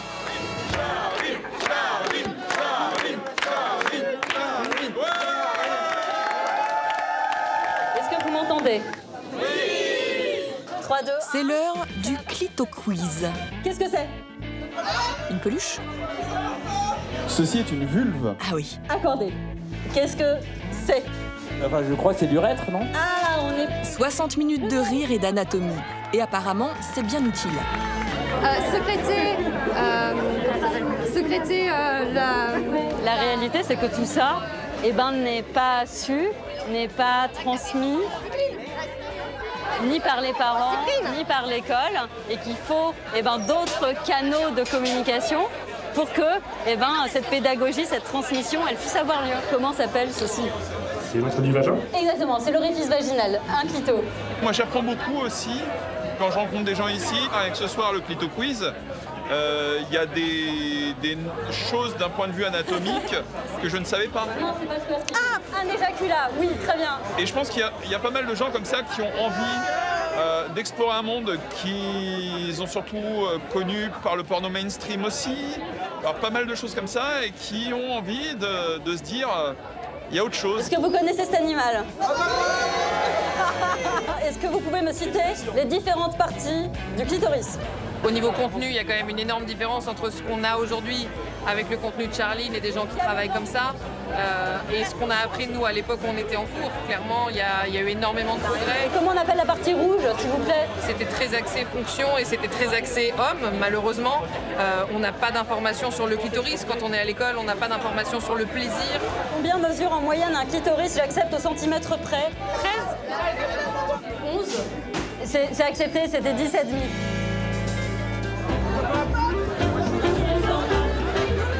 Globalement très positifs puisqu'ils ont permis de libérer la parole des femmes autour du désir et du plaisir, ces comptes internet et leurs vedettes comportent-ils quand même des dangers? Ces personnes-là qui tiennent ces comptes-là deviennent des figures de référence. Et le problème, c'est qu'on risque de rentrer dans une sexualité où je fais comme un tel, parce qu'un tel le fait sur son Instagram, un tel le dit, et je trouve que là, il y a une dérive par rapport à laquelle il faut faire très attention, parce que sinon, sous prétexte d'une sexualité plus ouverte, on risque de rentrer dans une sexualité qui finalement va créer une nouvelle norme. Les réseaux du plaisir, c'est comme tout, en user, c'est bien, en abuser, ça craint. Parmi les revendications les plus marquantes sur les réseaux sociaux, celle du plaisir féminin après 50 ans. Je savais que c'est important, puisque c'est pas parce qu'on a plus de 50 ans qu'on doit se couper de notre sexualité. Et qu'on soit branché haute technologie ou non, ça, c'est très nouveau. Donc il faut continuer à faire l'amour, mesdames, et puis si c'est pas faire l'amour, se faire du bien à soi-même, il n'y a pas de mal à se faire du bien. Caroline Ida, mannequin de 62 ans, tient personnellement son compte Instagram. La mise en avant de son corps taille 44, sans aucune retouche, contribue à décomplexer les femmes et à libérer leurs paroles autour de la sexualité des seniors. Et vous, qu'est-ce que vous en pensez? Passé un certain âge, on n'est plus considéré comme valable dans le marché de la bonne meuf. Mais je pense que c'est complètement ridicule. J'ai d'ailleurs hâte personnellement d'atteindre la ménopause. Est-ce qu'au-delà d'un certain âge, on peut toujours avoir une sexualité? La réponse est clairement oui. Pour autant, il n'y a pas de représentation de sociale, enfin même d'image, d'une sexualité de personnes âgées. Ça, c'est encore tabou. J'espère que ma génération va évoluer et qu'on va plus porter sur les femmes de 60 ans, 70 ans un regard de « ça y est, elle est dépassée, elle est foutue ». J'espère vraiment que ça va changer. Par exemple, des copines qui me disent « Attends, une relation sexuelle à 60 ans, je vais arriver, oh là là, va falloir que je me déshabille devant lui, oh là là, mais quelle horreur ». Rien que de penser à ça, ils n'ont plus envie du tout. Mais je les comprends, parce que la pression est tellement forte de son image. Mais alors moi, évidemment, je leur dis, mais t'as vu comment ils sont, eux aussi, ils ont du ventre, ça pend aussi. Bah oui, c'est comme ça, c'est la vie, il faut s'en foutre. Je dis pas que c'est facile. La baisse de libido, moi, j'avais un a priori par rapport à l'âge. Eh ben, c'est faux. Moi, je préfère ma vie sexuelle aujourd'hui que celle quand j'avais 20 ans. Clairement, il y a eu une évolution... dans mon cas, qui peut paraître assez même exceptionnel, au sens vraiment hors norme, j'ai commencé ma vie sexuelle avec du vaginisme, donc des débuts très difficile. Et je me suis découverte femme fontaine à 50 ans. Donc je suis partie de très loin et je pense qu'aujourd'hui, je suis plutôt pas mal. Qu'est-ce que vous faites, Caroline ? Je fais des petites stories. Je m'adresse à mes followers, aux femmes en fait, en général. Et les followers, elles ont plus de 60 ans, elles sont c'est des seniors ou il y a tout ? Non, il y a tout. Non, moi j'ai vraiment une communauté qui va de 25 à 65, 70. Et vous leur parlez de quoi ? Je leur parle de mon combat généralement, qui essayait de casser l'invisibilité des femmes de plus de 50 ans dans la société, puisqu'aujourd'hui l'agisme est une vraie discrimination. Et c'est pas normal qu'en 2022, il y ait encore ça qui existe, plus par rapport aux femmes en plus que par rapport aux hommes. D'autant que beaucoup d'idées reçues circulent encore sur la sexualité après la ménopause. C'est vrai, le taux de certaines hormones comme les œstrogènes baisse sensiblement. Conséquence possible, des désagréments vaginaux, dont une sécheresse qui peut gêner lors des rapports. Mais non seulement ce n'est pas le cas de toutes les femmes, et en plus, il existe des remèdes, traitements hormonaux substitutifs, et plus méconnus mais pas moins efficaces, des gels locaux, avec et même sans hormones. Puisque vous êtes très libéré et que vous parlez de tout ça, est-ce que je peux me permettre de vous demander de nous résumer un peu les différentes périodes de votre sexualité au cours de votre vie? C'est osé, hein, je suis désolé. Vraiment, franchement, là, ça fait abuser quand même. Facilement. Non, écoutez, moi d'abord, je pense que mon premier rapport, je l'ai eu assez tard, c'était à 18 ans. Et en fait, j'ai trouvé ça nul. Comme souvent. Comme souvent. Mais par contre, j'ai vite recommencé. Puis après, j'ai rencontré un homme et en fait, qui m'a dit est-ce que tu t'es déjà caressé? Et moi, quel âge? 23, à peu près 24 mois. Et là, j'ai pris du plaisir de moi avec moi. Et c'est là que ma sexualité a commencé à changer. Parce qu'après, j'ai été évidemment... J'avais envie d'en avoir avec l'autre, forcément. Bon, j'ai rencontré mon mari, voilà, j'ai eu mes enfants. Et puis, j'ai divorcé assez rapidement. Et puis, j'ai eu aussi... Alors, j'ai rencontré il y a une quinzaine d'années un homme qui est devenu mon sex friend, comme vous savez ce que c'est. Voilà. Et lui, ça a été l'alchimie des corps, quoi. Comment vous avez vécu le changement corporel, le changement physique au fil des ans? En fait, moi, j'ai eu la chance, déjà très jeune, d'avoir des parents, on est 3 sœurs, qui nous ont toujours dit « vous êtes les plus belles, vous êtes magnifiques ». J'ai toujours été à l'aise avec mon corps. Même à la ménopause, que j'ai vécu comme de nombreuses femmes, ça m'a impacté avec les bouffées de chaleur, une petite prise de poids. Est-ce que vous avez remarqué si à la ménopause et après la ménopause, vous avez dû faire une sorte de redécouverte, c'est-à-dire est-ce qu'il y a eu des changements?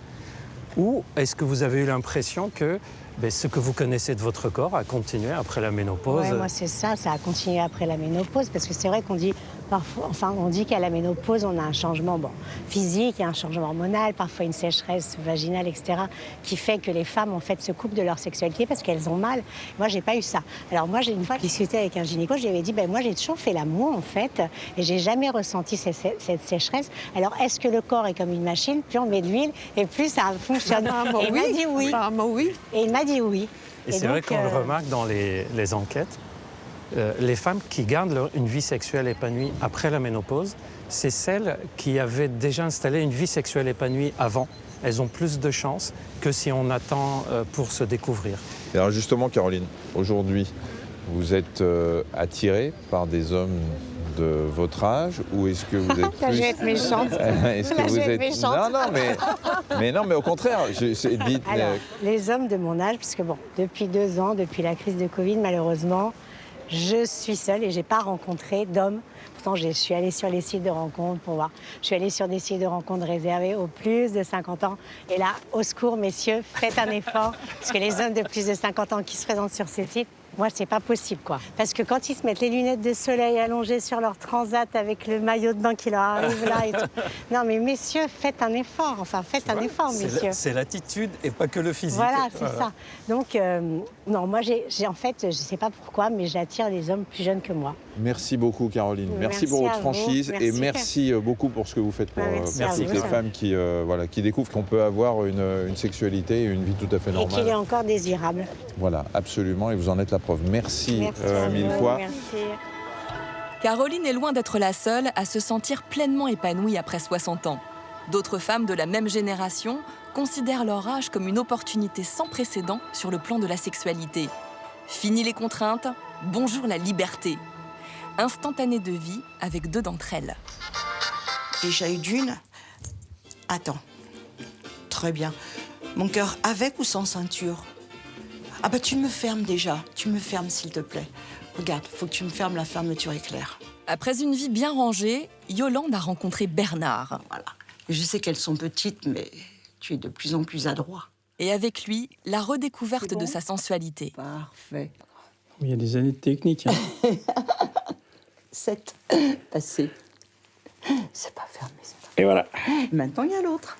Maintenant, il y a l'autre. Ça dépend. Beautiful. C'est parfait. Oh, beautiful. Bon, bah alors, s'il te plaît, il y a là. Ah, beautiful. Non, pas de bisous. Voilà. Pas de bisous. Là. Non, non, non. Si. Non, non, Faut après, que je j'ai des vois. traces partout. Ouais. Mais c'est pour ça. Je te marque. Hop, pas de bisous. Mon seau. Non, les bisous, c'est fini après. Non, c'est fini, méchant. Ah oui, faut que ça sèche.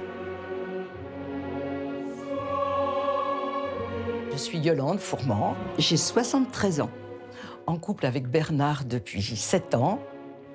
J'ai 2 grands garçons, je suis hétérosexuelle et je suis très libérale avec toute cette forme de sexualité.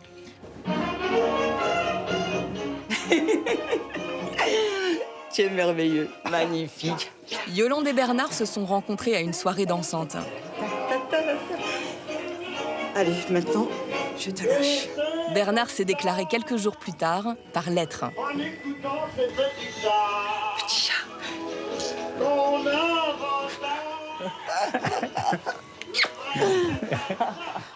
Avant Bernard, c'était plutôt le bien-être de l'autre, de l'homme, on va dire, et plutôt que le mien. Avec Bernard, c'était l'opposé. Ça a tout de suite été la confiance, ça a tout de suite été le lâcher-prise. J'ai mis un certain temps, on ne peut pas se lâcher comme ça quand on n'a pas l'habitude. Le plaisir pour moi dans la sexualité, c'est ce partage de corps à corps, de sensations, de regard. J'ai besoin de voir ses yeux, de tendresse, d'être très proche. Et avec Bernard, j'ai redécouvert ce qu'était mon corps, ma sensualité, ma peau, les petits détails que j'avais oubliés ou que je ne connaissais même pas. Ça aussi, c'est quelque chose que je découvrais. Ça a fait la base d'ailleurs de notre sexualité.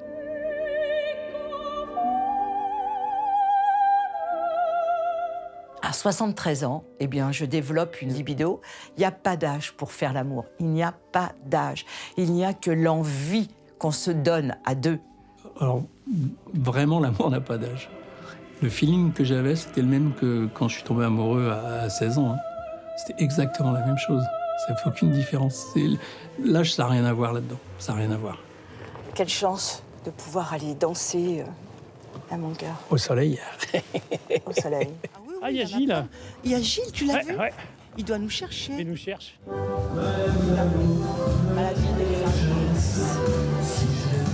Le fait de l'avoir dansé, moi je trouve ça hyper sexy. En plus, elle est vraiment sexy quand elle danse. Quelquefois, la danse se termine quand on arrive à la maison d'une autre manière, mais...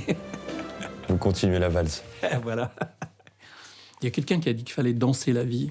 C'est une bonne définition.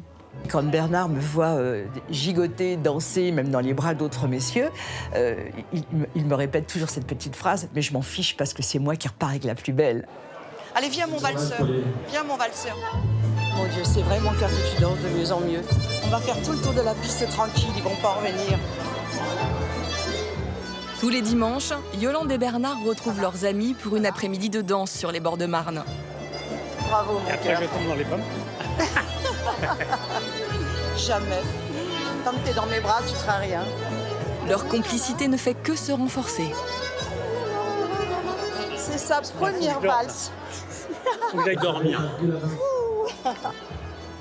C'est aussi l'occasion d'échanger entre amis sur ce qui reste un tabou, la sensualité des seniors.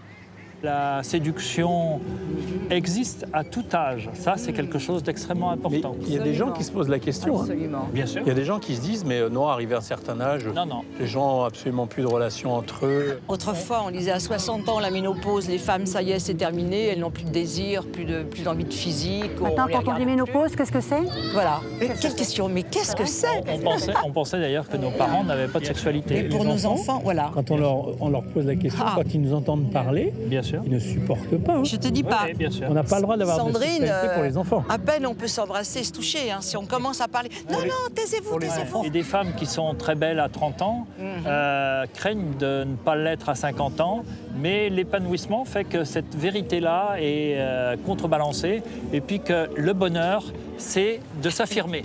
Moi, j'ai vu des photos de Yolande plus jeune. Bien sûr. Et je trouve qu'elle est plus belle maintenant. Bien sûr. Mais vraiment. Plus rayonnante. Tu as prononcé le bon mot, épanouissement. Épanouissement. C'était extrêmement important. Bien sûr, bien sûr. Absolument.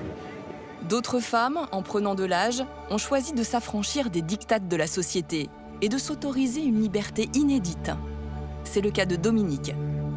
À 50 ans, j'avais fait comme un deuil de la sexualité en me disant à 50 ans, c'est terminé, la ménopause, il n'y a plus de libido, je renonce à ma sexualité.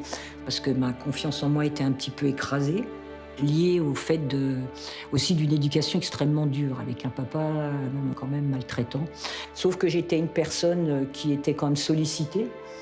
Donc, à ce moment-là, j'ai pris un courant d'exploration, on va dire, des sexualités. Donc, j'ai exploré de nombreuses sexualités. Et en l'occurrence, j'ai commencé à aborder les femmes, beaucoup plus qu'auparavant.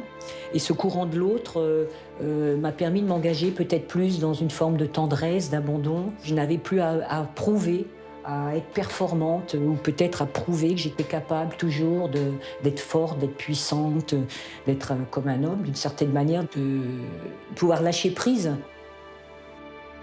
Quand j'ai rencontré Valérie, la première chose que je lui ai dit, il faut qu'on se communique un maximum, qu'on ait une communication maximum sur la sexualité et qu'on ne se prive pas de partager, que ce soit des fantasmes, des émotions, des sentiments.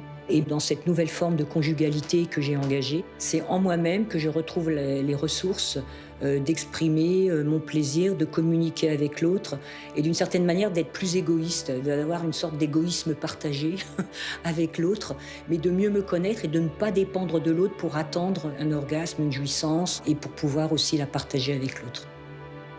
Dominique Lefebvre, 69 ans, en couple homosexuel depuis 7 ans.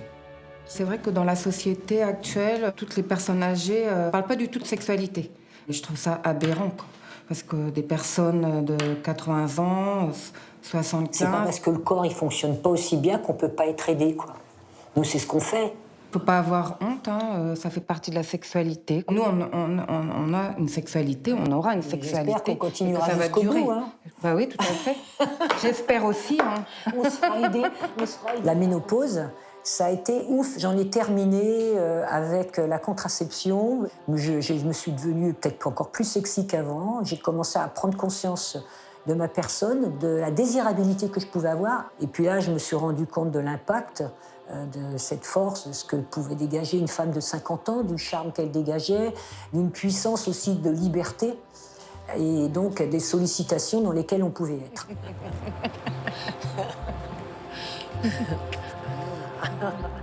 Que c'est sage. Bah oui. Bon. Ah bah je suis contente de venir là. Ah ouais, tu vas voir, super resto, des petites huîtres et tout. Ah ouais. Pour fêter nos 7 ans d'amoureuse. Voilà, de vie d'amoureuse. Je te remercie de C'est une belle surprise. Ouais. Les convictions de Dominique transparaissent aussi dans son quotidien professionnel. Sexologue, elle tient à aider la parole à se libérer autour du désir et du plaisir au grand âge, et ce, jusque dans les EHPAD.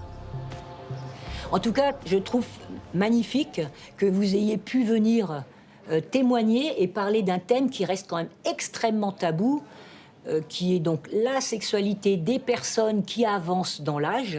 De ma génération, on ne parlait pas, c'est vrai, on ne parlait pas de sexualité quand on était là. Maintenant, c'est un sujet qui est vraiment sur la table pour qui veut. Oui, on peut encore être amoureux à 100 ans, enfin, affectivement parlant, il me semble, hein, mais je peux me tromper. Et donc, à ce moment-là, vous auriez quand même un désir de proximité corporelle. Un couple, c'est pas parce qu'il vieillit, qu'il ne se touche plus, qu'il se... Je sais pas, c'est personnel, ça. Vous disiez, Dany, que le désir pouvait durer. Absolument. C'est pas parce qu'on n'est plus 20 ans ou 30 ans que... Non, ça peut continuer jusqu'à indéfinitivement, moi, je trouve. Mais pourquoi ça changerait?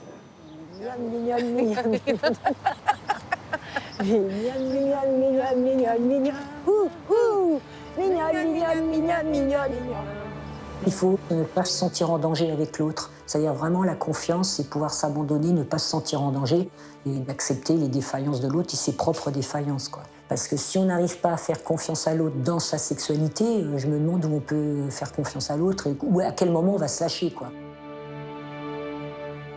Faire confiance à l'autre, c'est peut-être le principal souci pour les 35% de Françaises qui se déclarent insatisfaites sur le plan sexuel. Waouh, j'aurais même pensé plus, mais c'est déjà pas mal. Alors, qu'est-ce que la notion de plaisir sexuel évoque pour vous? Et pourquoi cela semble-t-il si problématique? On sait que la montée orgasmique, ou en tout cas l'excitation chez la femme, prend du temps et qu'elle demande des stimulations, qu'elle demande un certain nombre de choses. Et ça va à l'encontre de la culture de la performance. Pour les personnes de ma génération, on a vraiment grandi avec l'idée d'une sexualité qui soit complètement focalisée sur la pénétration. Et il n'y a quand même pas énormément de femmes qui prennent vraiment leur pied juste avec la pénétration. Il y a beaucoup de femmes qui ne savent pas trouver leur plaisir. Mais on ne va pas te dire, regardez comment avoir un orgasme. C'est à nous de nous y intéresser. Ça passe par de la bienveillance, du consentement bien évidemment, et du respect mutuel. Mais c'est surtout une communication. C'était un partenaire qui m'a énormément guidée aussi dans tout ça et qui m'a laissé un espace pour que je puisse découvrir tout ça par moi-même. Je pense qu'il y a une inégalité là-dessus. C'est-à-dire que c'est un peu comme l'appétit. Alors, est-ce que cet appétit s'éduque? Je crois pas vraiment. Alors, je ne savais pas qu'il existait des médicaments pour les pannes de libido. Je connaissais le Viagra pour les hommes, mais pour les femmes, non, je ne connaissais pas du tout. C'est une super solution. Si ça peut aider certaines femmes à se sentir mieux dans leur corps, bah oui, pourquoi pas.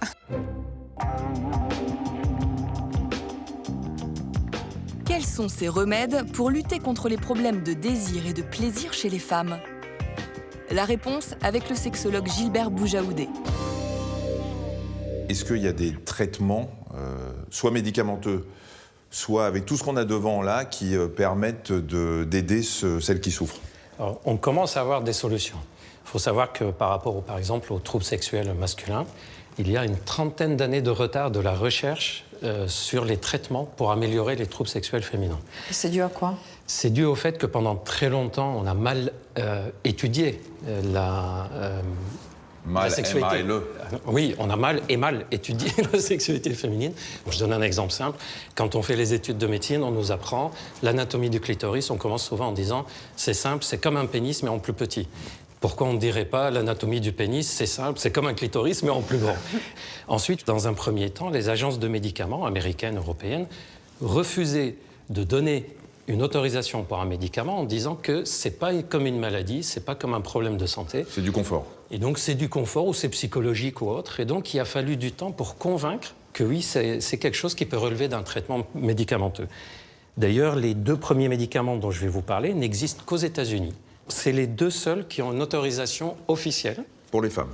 Pour les femmes. Les 2 sont autorisés dans ce qu'on appelle baisse de libido ou désir sexuel hypoactif, peu importe le terme qu'on met dessus.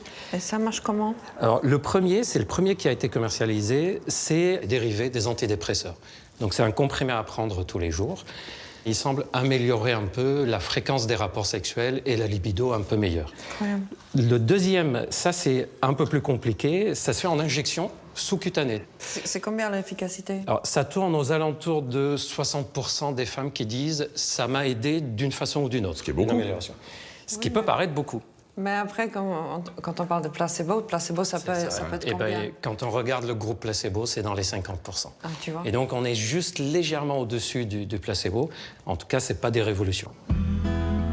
Là où les médicaments pour les hommes ciblent généralement des troubles mécaniques d'érection, c'est évidemment beaucoup plus complexe pour les femmes. Mais alors, si on ne peut pas acheter ces médicaments en France, quels sont ceux qu'on peut facilement se procurer sans ordonnance? Par exemple, vous avez des produits qui s'appliquent directement sur la zone génitale. Ce type de produit, soit en gel, soit en huile sèche, c'est des produits qui sont de composants plutôt naturel avec, par exemple, il y a dedans des extraits d'ortie qui va titiller un tout petit peu. À petite dose, ça va provoquer plutôt des sensations de chaleur. Chez une femme sur deux, ça rend service, c'est-à-dire des femmes qui ont perdu leur capacité à avoir du plaisir, des femmes qui ont eu par exemple des accouchements traumatiques et qui ont dit « je ne ressens plus très bien » au niveau du clitoris ou du diabète ou qui ont fumé beaucoup. Ça peut rendre service. Même si ces produits sont délivrés sans ordonnance, consultez toujours votre médecin avant de les utiliser, car il peut exister certaines contre-indications. Et les aliments aphrodisiaques alors ? Mythe ou réalité? Sur les aliments, on n'a quasiment pas de preuves scientifiques. Je pense d'ailleurs qu'il n'y a pas un aliment qui n'a pas eu à un moment ou une autre une réputation que ça améliore la libido. Le céleri, les tomates, les clous de girofle, surtout la cannelle. gingembre a vraiment... On a souvent dit que c'est à cause de la forme même des aliments. On a attribué ça, le céleri par exemple. Ça ressemble quand même à un phallus. On est d'accord. Ah non, on n'est pas d'accord. C'était pour voir si tu avais rencontré ce genre de mec. Je suis rassuré. Donc on attribue des choses, mais on n'a pas de preuves scientifiques. Même pas chocolat? Si, le chocolat, si. Mais allons savoir si c'est pas le plaisir du chocolat ou le chocolat en lui-même. Attends, on a oublié le vin. L'alcool, en général, c'est quoi? C'est un effet de désinhibition? C'est ça. Par exemple, quand on est préoccupé, qu'on a 40 000 idées dans la tête, des choses importantes, et qu'on se dit « Ah, j'ai pas la tête à ça, j'ai pas la tête ». On va boire un verre d'alcool, on va se détendre. D'ailleurs, il y a des femmes qui ont consulté en disant « Je vous consulte parce que je me suis rendu compte que ma consommation d'alcool a augmenté pour que je puisse continuer ma vie sexuelle. Donc j'aimerais régler mon problème de libido parce que je me rends compte que je consomme trop d'alcool. » Donc par contre, chez d'autres femmes, ça va plutôt fracasser la libido. C'est toujours dépendant de la réaction de chaque personne. Et d'ailleurs, certaines femmes disent, et puis les hommes aussi d'ailleurs, que quand on est un peu trop alcoolisé, on a une diminution de l'intensité de l'orgasme. Exactement. On va peut-être avoir plus facilement envie, mais la capacité d'avoir du plaisir, de l'excitation et des orgasmes vont être diminuées. D'ailleurs, dans les trucs naturels comme ça, on a oublié deux choses importantes qui améliorent la libido et pour lesquelles on a des preuves. Le sport et le sommeil. En tout cas, merci, moi je pars avec ça. Non, c'est pas bon ça. Si, c'est bon. Non, mais c'est bien. Ouais, non, il paraît que c'est bien. Non, choisissez la tête. Il te plaisait. Et quand on a tout essayé, mais que le plaisir n'est toujours pas là, qu'est-ce qu'on fait? Retour avec la sexologue et psychanalyste Catherine Blanc. Face à elle, Margot, 19 ans, célibataire. Malgré une diversité de relations, la jeune femme ne parvient pas à atteindre le plaisir quand elle fait l'amour avec un partenaire. Et ce n'est pas propre à son âge, puisque d'après un sondage de 2021, une Française sur deux éprouve régulièrement des difficultés à atteindre l'orgasme. Pourquoi vous venez me consulter aujourd'hui? Je me suis demandé si j'avais pas un problème de plaisir, si je savais pas le gérer, si c'était les gens en face de moi qui savaient pas le gérer, ou si c'était les deux. Parce que j'ai eu différentes expériences, mais j'ai finalement jamais réussi à avoir un orgasme genre avec un partenaire. Et j'ai même parfois simulé parce que c'est plus facile. Pourquoi simuler? C'est pour rassurer l'autre? Oui, c'est pour rassurer l'autre et même soi-même se dire, bon, en vrai, ça se trouve... L'image que l'on renvoie... Oui, c'est ça. Et même on se dit peut-être qu'en simulant, en fait, ça va venir. Mais au final, c'est pas venu. Et le premier orgasme que j'ai réussi à avoir, c'est grâce à un sextoy, quoi. D'accord. Et ce fut une découverte merveilleuse. Qu'est-ce que vous diriez de ce premier orgasme? Déjà, ça a été une bonne découverte parce que j'ai vraiment mieux connu mon corps. Genre, je m'étais déjà masturbée et tout, mais c'était pas un truc que j'arrivais à vraiment faire. Après, c'est peut-être un peu réducteur, mais j'ai l'impression que les hommes ne connaissent pas ce que c'est le plaisir féminin. Ou en tout cas, j'ai pas eu de chance. Je me dis dans ma tête que j'adore le sexe, mais en vrai, le moment en lui-même, j'aurais pu m'en passer, quoi. Et par exemple, je n'arrive pas à apprécier les cunilingus, c'est-à-dire que ça...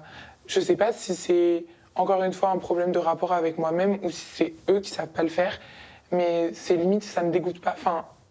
c'est pas que ça me dégoûte, genre c'est sale ou quoi que ce soit, mais la sensation me dérange vraiment. Qu'est-ce qui vous dérange dans un cunnilingus? Parce que de ce que vous me dites, puisque vous avez découvert votre premier orgasme par le biais d'un sextoy qui stimule justement votre clitoris, le cunnilingus devrait être plus naturellement ce qui vous amène à ce que vous recherchez en fait, par rapport à une pénétration qui, elle, va stimuler tout à fait autrement. Donc, comment vous essayez de comprendre? C'est plus la sensation en tant que telle, et peut-être, oui, cette espèce de surproximité. Où du coup, ouais, je me sens un peu livrée à moi-même et je me dis, cette personne est dans la partie la plus intime de moi. Je trouve ça visqueux, je sais pas. Je sais pas. Alors qu'un baiser, qu'on pourrait trouver tout aussi visqueux, est-ce qu'un baiser, c'est problématique? Ah non, j'adore. Ce que j'ai toujours observé, c'est que le baiser est vraiment le premier sas de sexualité. Si vous avez quelqu'un qui vous embrasse en vous faisant mal, si vous avez quelqu'un qui vous embrasse en étant presque tout mou et pas là, si vous avez quelqu'un qui vous envahit comme un labrador qui vous saute dessus à la porte d'entrée, déjà ça vous indique un peu où va cet homme. Or souvent, les gens s'embrassent peu.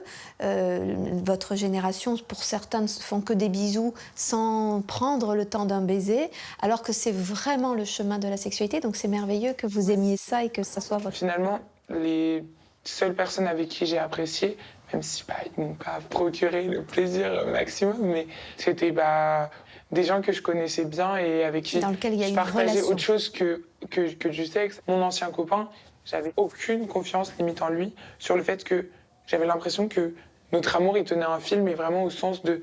Il pouvait être fou amoureux de moi et vraiment du jour au lendemain me quitter. Et finalement, c'est presque ce qui s'est passé. Allons un peu dans votre histoire personnelle, donc de votre propre construction, c'est-à-dire quel est le rapport que vous avez entretenu avec vos parents. Dans les grandes lignes, un petit peu, dites-moi un peu d'où vous venez. Mon père, c'est un homme dominant avec les femmes, qui s'est mal comporté avec ma mère, qui s'est mal comporté avec les femmes qu'il a eues après. En plus, mes parents se sont séparés quand j'avais 2 ans. Je voyais mon père un week-end sur 2 ou un week-end sur 3. Notre relation à l'amour dépend de notre relation à notre maman et à notre relation à notre papa. Et là, en l'occurrence, de ce que vous êtes en train de dire, un papa manquant. Donc un papa dont l'amour tient à un fil. Et vous voyez de ce que vous venez de dire des relations amoureuses, du dernier petit copain qui était le vôtre, son amour pour vous tenait à un fil. Et c'est ce qui le rend puissant et désirable pour vous. Vous préférez penser que c'est juste une histoire où on s'emboîte l'un et l'autre, on fait mécaniquement les choses, on fait de la sexualité pour de la sexualité et surtout pas pour des émotions et surtout pas pour une possible naissance d'amour. Comme ça, au moins, si ça casse, c'est pas grave, on s'en fout. Mais est-ce que vous pensez que si j'ai jamais eu un orgasme avec quelqu'un d'autre, c'est juste parce que moi, je me suis empêchée d'en avoir un? Vous avez peur de montrer une dépendance et que d'un claquement de doigts, l'autre vous fasse du mal en vous abandonnant, en vous quittant. Vous vous êtes fait une carapace. Pour l'instant, vous n'avez pas acquis la liberté de jouir pleinement de votre corps et tranquillement de votre corps, parce que pour l'instant, vous avez mis en avant une autre liberté qui est celle de vous protéger de la fragilité que l'autre pourrait imposer. Donc, c'est assez normal. Vous savez, vous avez le sentiment que c'est étonnant, alors que vous avez eu plein d'expériences sexuelles, étonnant que vous n'ayez pas eu d'orgasme. Pour la majorité des gens, c'est autour de 40 ans que les femmes ont des orgasmes, connaissent des orgasmes. Vous savez, le plaisir, on croit qu'il suffit de faire l'amour pour avoir du plaisir, pas du tout. Ça s'inscrit avec le temps, avec la maturité, avec une sorte de confiance interne à soi, bien au-delà de la qualité d'un partenaire. C'est exactement ça. Enfin, je me suis beaucoup perdue dans ma sexualité. Je pense qu'aussi à un moment, j'ai utilisé la sexualité pour me prouver des choses à moi-même. Je pense qu'en plus, au fond de moi, limite, je rêve de l'amour le plus niais qui soit, le truc qui peut durer 70 ans sans jamais s'éteindre. Enfin... Nous sommes dans une société d'abord de consommation et qui nous invite à une consommation sexuelle. Nous avons la chance aussi d'avoir débridé l'expression du désir féminin. Sans doute, nombre d'entre nous, femmes, avons le sentiment que pour faire la preuve d'une liberté, il faut être dans une hyperactivité, jusqu'à jouer un rôle d'hyperactive consentante, sans se rendre compte toujours que nous jouons finalement l'intérêt d'une société ou le regard d'une société ou l'injonction d'une société. Et pourtant, la sexualité la plus riche, c'est celle qui s'est autorisée à s'enrichir de cette maturité et de lâcher justement les injonctions, de lâcher les mécanismes presque, j'allais dire, réflexes conditionnés de Pavlov. Margot repart avec les premières clés pour mieux comprendre son fonctionnement. À chacune son rythme pour se découvrir. Et c'est vrai qu'on ne peut guère compter que sur soi-même, parce que sur le plan de l'éducation sexuelle, on est un peu à la traîne en France. Savez-vous qu'il a fallu attendre 2017 pour que le clitoris soit représenté sur les planches anatomiques des manuels scolaires? Depuis 2017, il est représenté. Waouh! Ah ouais, je sais pas quoi dire à ça, c'est aberrant. Dans un monde idéal, on pourrait aussi envisager qu'il y ait de véritables cours d'éducation sexuelle à l'école. Obligatoire en France depuis 2001, la sexualité est censée être abordée au cours de 3 séances par an à partir du collège et jusqu'à la fin du lycée, comme le montre ce bulletin officiel de l'Éducation nationale. Mais dans les faits, on est loin du compte. Moi, l'éducation sexuelle, je trouve que oui, c'est primordial et qu'il faudrait que l'école joue son rôle dans ce cadre-là. De toute façon, les enfants se posent des questions très tôt. Enfin, je veux dire, c'est 4-5 ans. Il est très important et urgent, ne serait-ce que pour des questions de sécurité, en fait, d'instaurer l'éducation sexuelle normalisée à l'école dès le plus jeune âge. C'est vraiment la base. Dans les pays nordiques, ils ont un regard sur le corps de l'autre ou sur leur propre corps qui est absolument normalisé. Ils n'ont pas peur de certaines zones, ils nomment les organes comme ils sont. Pour preuve, dans cette classe aux Pays-Bas. Comment on sait que c'est un garçon? Il a un zizi. Oui, effectivement, parce qu'il a un zizi. Tous les garçons en ont. Donc, les garçons ont un zizi. Mais les filles n'ont pas de zizi. Qu'est-ce qu'elles ont, elles? Une chose. Qui se rappelle du nom de cette chose? C'est un trou qui s'appelle le vagin. Heureusement, en France, certains intervenants santé prennent les devants et proposent des ateliers en accord avec la direction des établissements. On se retrouve aujourd'hui dans un cadre un peu particulier. Vous ne vous connaissez pas entre vous, même si vous êtes toutes et tous lycéens et lycéennes du lycée Théodore Monod. 10 adolescents de 16 à 17 ans s'apprêtent à suivre des ateliers autour du désir et du plaisir féminin. Ils n'ont pas encore eu de relations sexuelles, mais ont suffisamment réfléchi à la question pour en débattre. Est-ce que vous considérez qu'on parle suffisamment de sexualité aujourd'hui? En fait, en SVT, on nous parle protection, contraception, mais le reste, ça passe à la trappe, en fait. On n'en parle pas. Ok, parler des risques, parler de la mort, plutôt que de parler finalement du plaisir ou de la relation à l'autre. C'est ça. Ouais. Entendu? Rosie? Moi, je pense que ça se parle assez facilement, mais le problème, en général, c'est plus pour les filles, dans le sens où, en général, elles vont tout de suite se faire insulter, en général. Alors que si un garçon en parle? C'est normal. Oui, voilà, c'est ça. Je pense que le rôle et la place des jeunes dans la sexualité, ou en tout cas la façon dont les jeunes vivent aujourd'hui la sexualité, elle est absolument primordiale pour faire bouger la société. En 25 ans, j'ai vu une vraie évolution. C'est-à-dire qu'on est parti à la base d'un discours qui était vraiment un discours très centré sur la protection, sur le sida. Et aujourd'hui, on a des jeunes qui nous questionnent, nous, professionnels, en disant « mais nous, on a envie d'aller sur d'autres sujets, d'aller explorer vraiment d'autres choses », notamment la question de la pornographie. Pendant longtemps, ça a été un sujet qu'il ne fallait pas aborder, et puis après, on n'était pas très à l'aise. Et puis aujourd'hui, eux-mêmes sont en capacité de dire « bah ouais, mais la pornographie, on arrive à l'utiliser à peu près à bon escient ». L'orientation sexuelle, le genre, ce sont des sujets, pour eux, ça ne fait pas sujet. Et ça, c'est une nouveauté. Qui parmi vous a déjà été exposé à un contenu pornographique? Parmi vous. Alors, une autre question, qui parmi vous a plus de 18 ans? Les ateliers de Thomas, d'apparence légère, soulèvent des questions de fond. Eh ben pourquoi? Ça peut choquer. Ça peut choquer? Ça donne des fausses images pour les personnes qui n'ont pas forcément d'expérience. Les pornos, c'est hard et il y a des gens justement qui peuvent être influencés par ça. Et ils se tapent pas dessus. Non, mais d'accord. Non, mais après, dedans, le problème, c'est que la femme, elle peut être utilisée comme un objet. Et si tu dis que ça peut être ça dans la vraie vie, mais ça marche pas comme ça. Après, ça peut entraîner des mauvaises intentions de la part de performance. c'est un jeu d'acteur, ça représente pas forcément la vraie vie. Alors je pense que vous êtes au clair là-dessus. Le porno, c'est pas un tuto. Oui. Pour aller encore plus loin, en fait, ça peut enlever notre propre imaginaire. C'est-à-dire, on a tellement les choses devant nous que ça peut nous empêcher de développer notre imagination et comment j'aurais créé des choses. Et c'est pareil pour tout. Moi, à force de regarder des émissions sur la bouffe à la télé, je faisais plus que des ganaches noisettes parce que tout le monde faisait ça, alors que j'aime pas à la base. C'est vrai qu'en France, il y a eu un retard sur l'éducation sexuelle dans l'éducation nationale par rapport à d'autres pays. Par exemple, certains pays nordiques de l'Europe, aux Pays-Bas, au Canada. Effectivement, pendant longtemps, on a dit que si on parlait très tôt de sexualité à des sujets jeunes, on risque d'induire une sorte de libération du comportement sexuel. Or, les études nous montrent que plus on a des informations objectives sur la sexualité, et moins les comportements sexuels à risque sont présents. Alors, attention, quand on est amoureux, on a plus de plaisir. Ludique pour ne pas lasser les ados, les quiz permettent de réfléchir en équipe. Après, il y a les sentiments. Alors, les sentiments, forcément, ça joue dans le... Ouais. Et quand tu as des sentiments pour une personne, il y a plus de plaisir. Alors là, bien évidemment, on pourrait dire les deux. La question n'était pas peut-on avoir du plaisir avec quelqu'un qu'on ne connaît pas, mais c'est est-ce qu'on peut en avoir plus quand on est amoureux?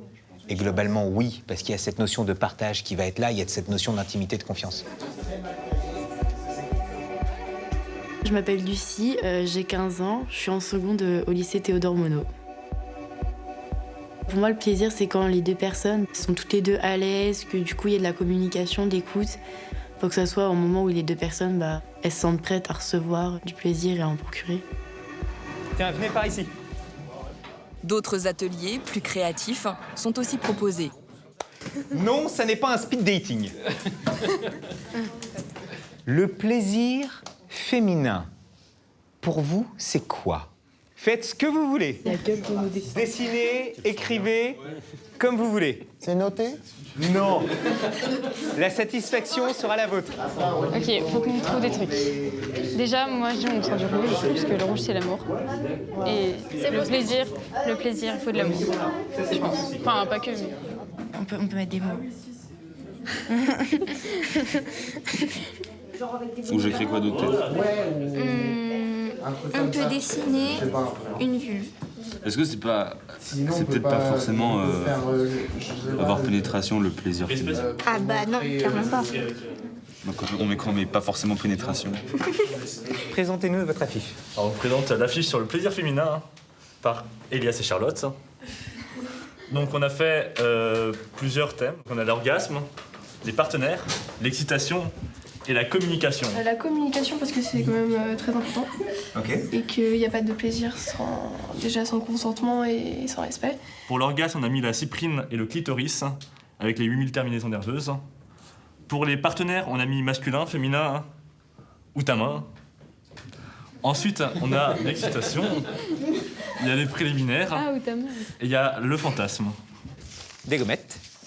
Grâce au concours de Gilbert Boujaoudé, ce sont aussi pas mal d'idées reçues qui sont déconstruites sur la sexualité féminine.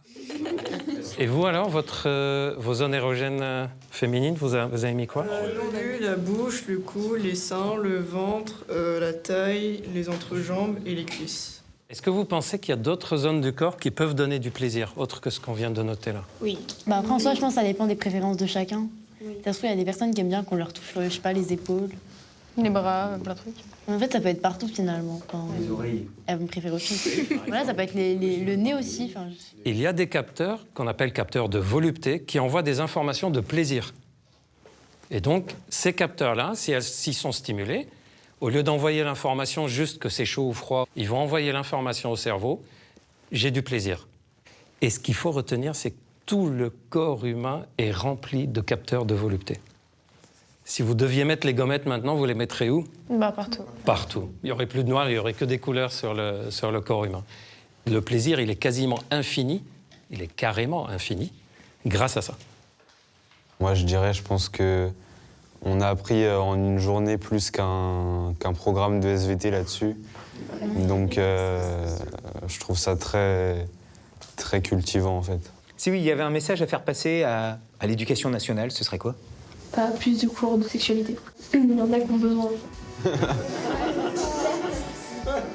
Aborder la vie affective et sexuelle avec les jeunes, c'est primordial parce que un jeune, une jeune qui vivrait mal sa sexualité, ça va avoir des répercussions sur tout ce qu'il est. Combien de fois on a pu entendre des jeunes nous dire « Bah ouais, moi, ma première fois, elle était pas terrible », et bien comment ça a pu impacter l'image qu'il avait de lui ou d'elle, ou son estime d'elle-même, et comment ça vient à un moment donné participer à une espèce d'engrenage comme ça qui vient d'évaluer la personne. Et il y a tellement de choses, il y a tellement d'enjeux à ce niveau-là. Vous êtes la nouvelle génération, vous avez cette capacité à pouvoir faire évoluer les choses. Et si vous ne le faites pas, dites-vous bien que ça ne viendra pas d'au-dessus. On a une responsabilité énorme. En fait, on n'a pas conscience à quel point les jeunes adultes ont confiance dans ce qu'on dit et qu'on représente une référence. Donc, il faut qu'on soit le plus possible à l'écoute, même si vous dites rien à un jeune qui vous pose une question, mais que vous lui répondez simplement « Ce que tu me dis est très important, je vais te dire à qui tu peux en parler. » Vous avez déjà fait beaucoup.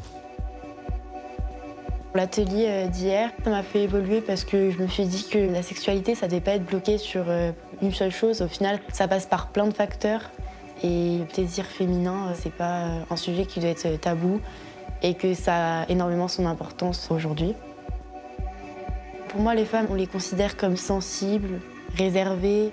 Pour une partie des gens, les femmes sont faibles et elles n'osent pas s'assumer, quoi. Je pense que la nouvelle génération, elle peut changer l'image de la femme sur ça. D'ailleurs, c'est un peu en train de se faire, mais pour l'instant, c'est assez timide encore.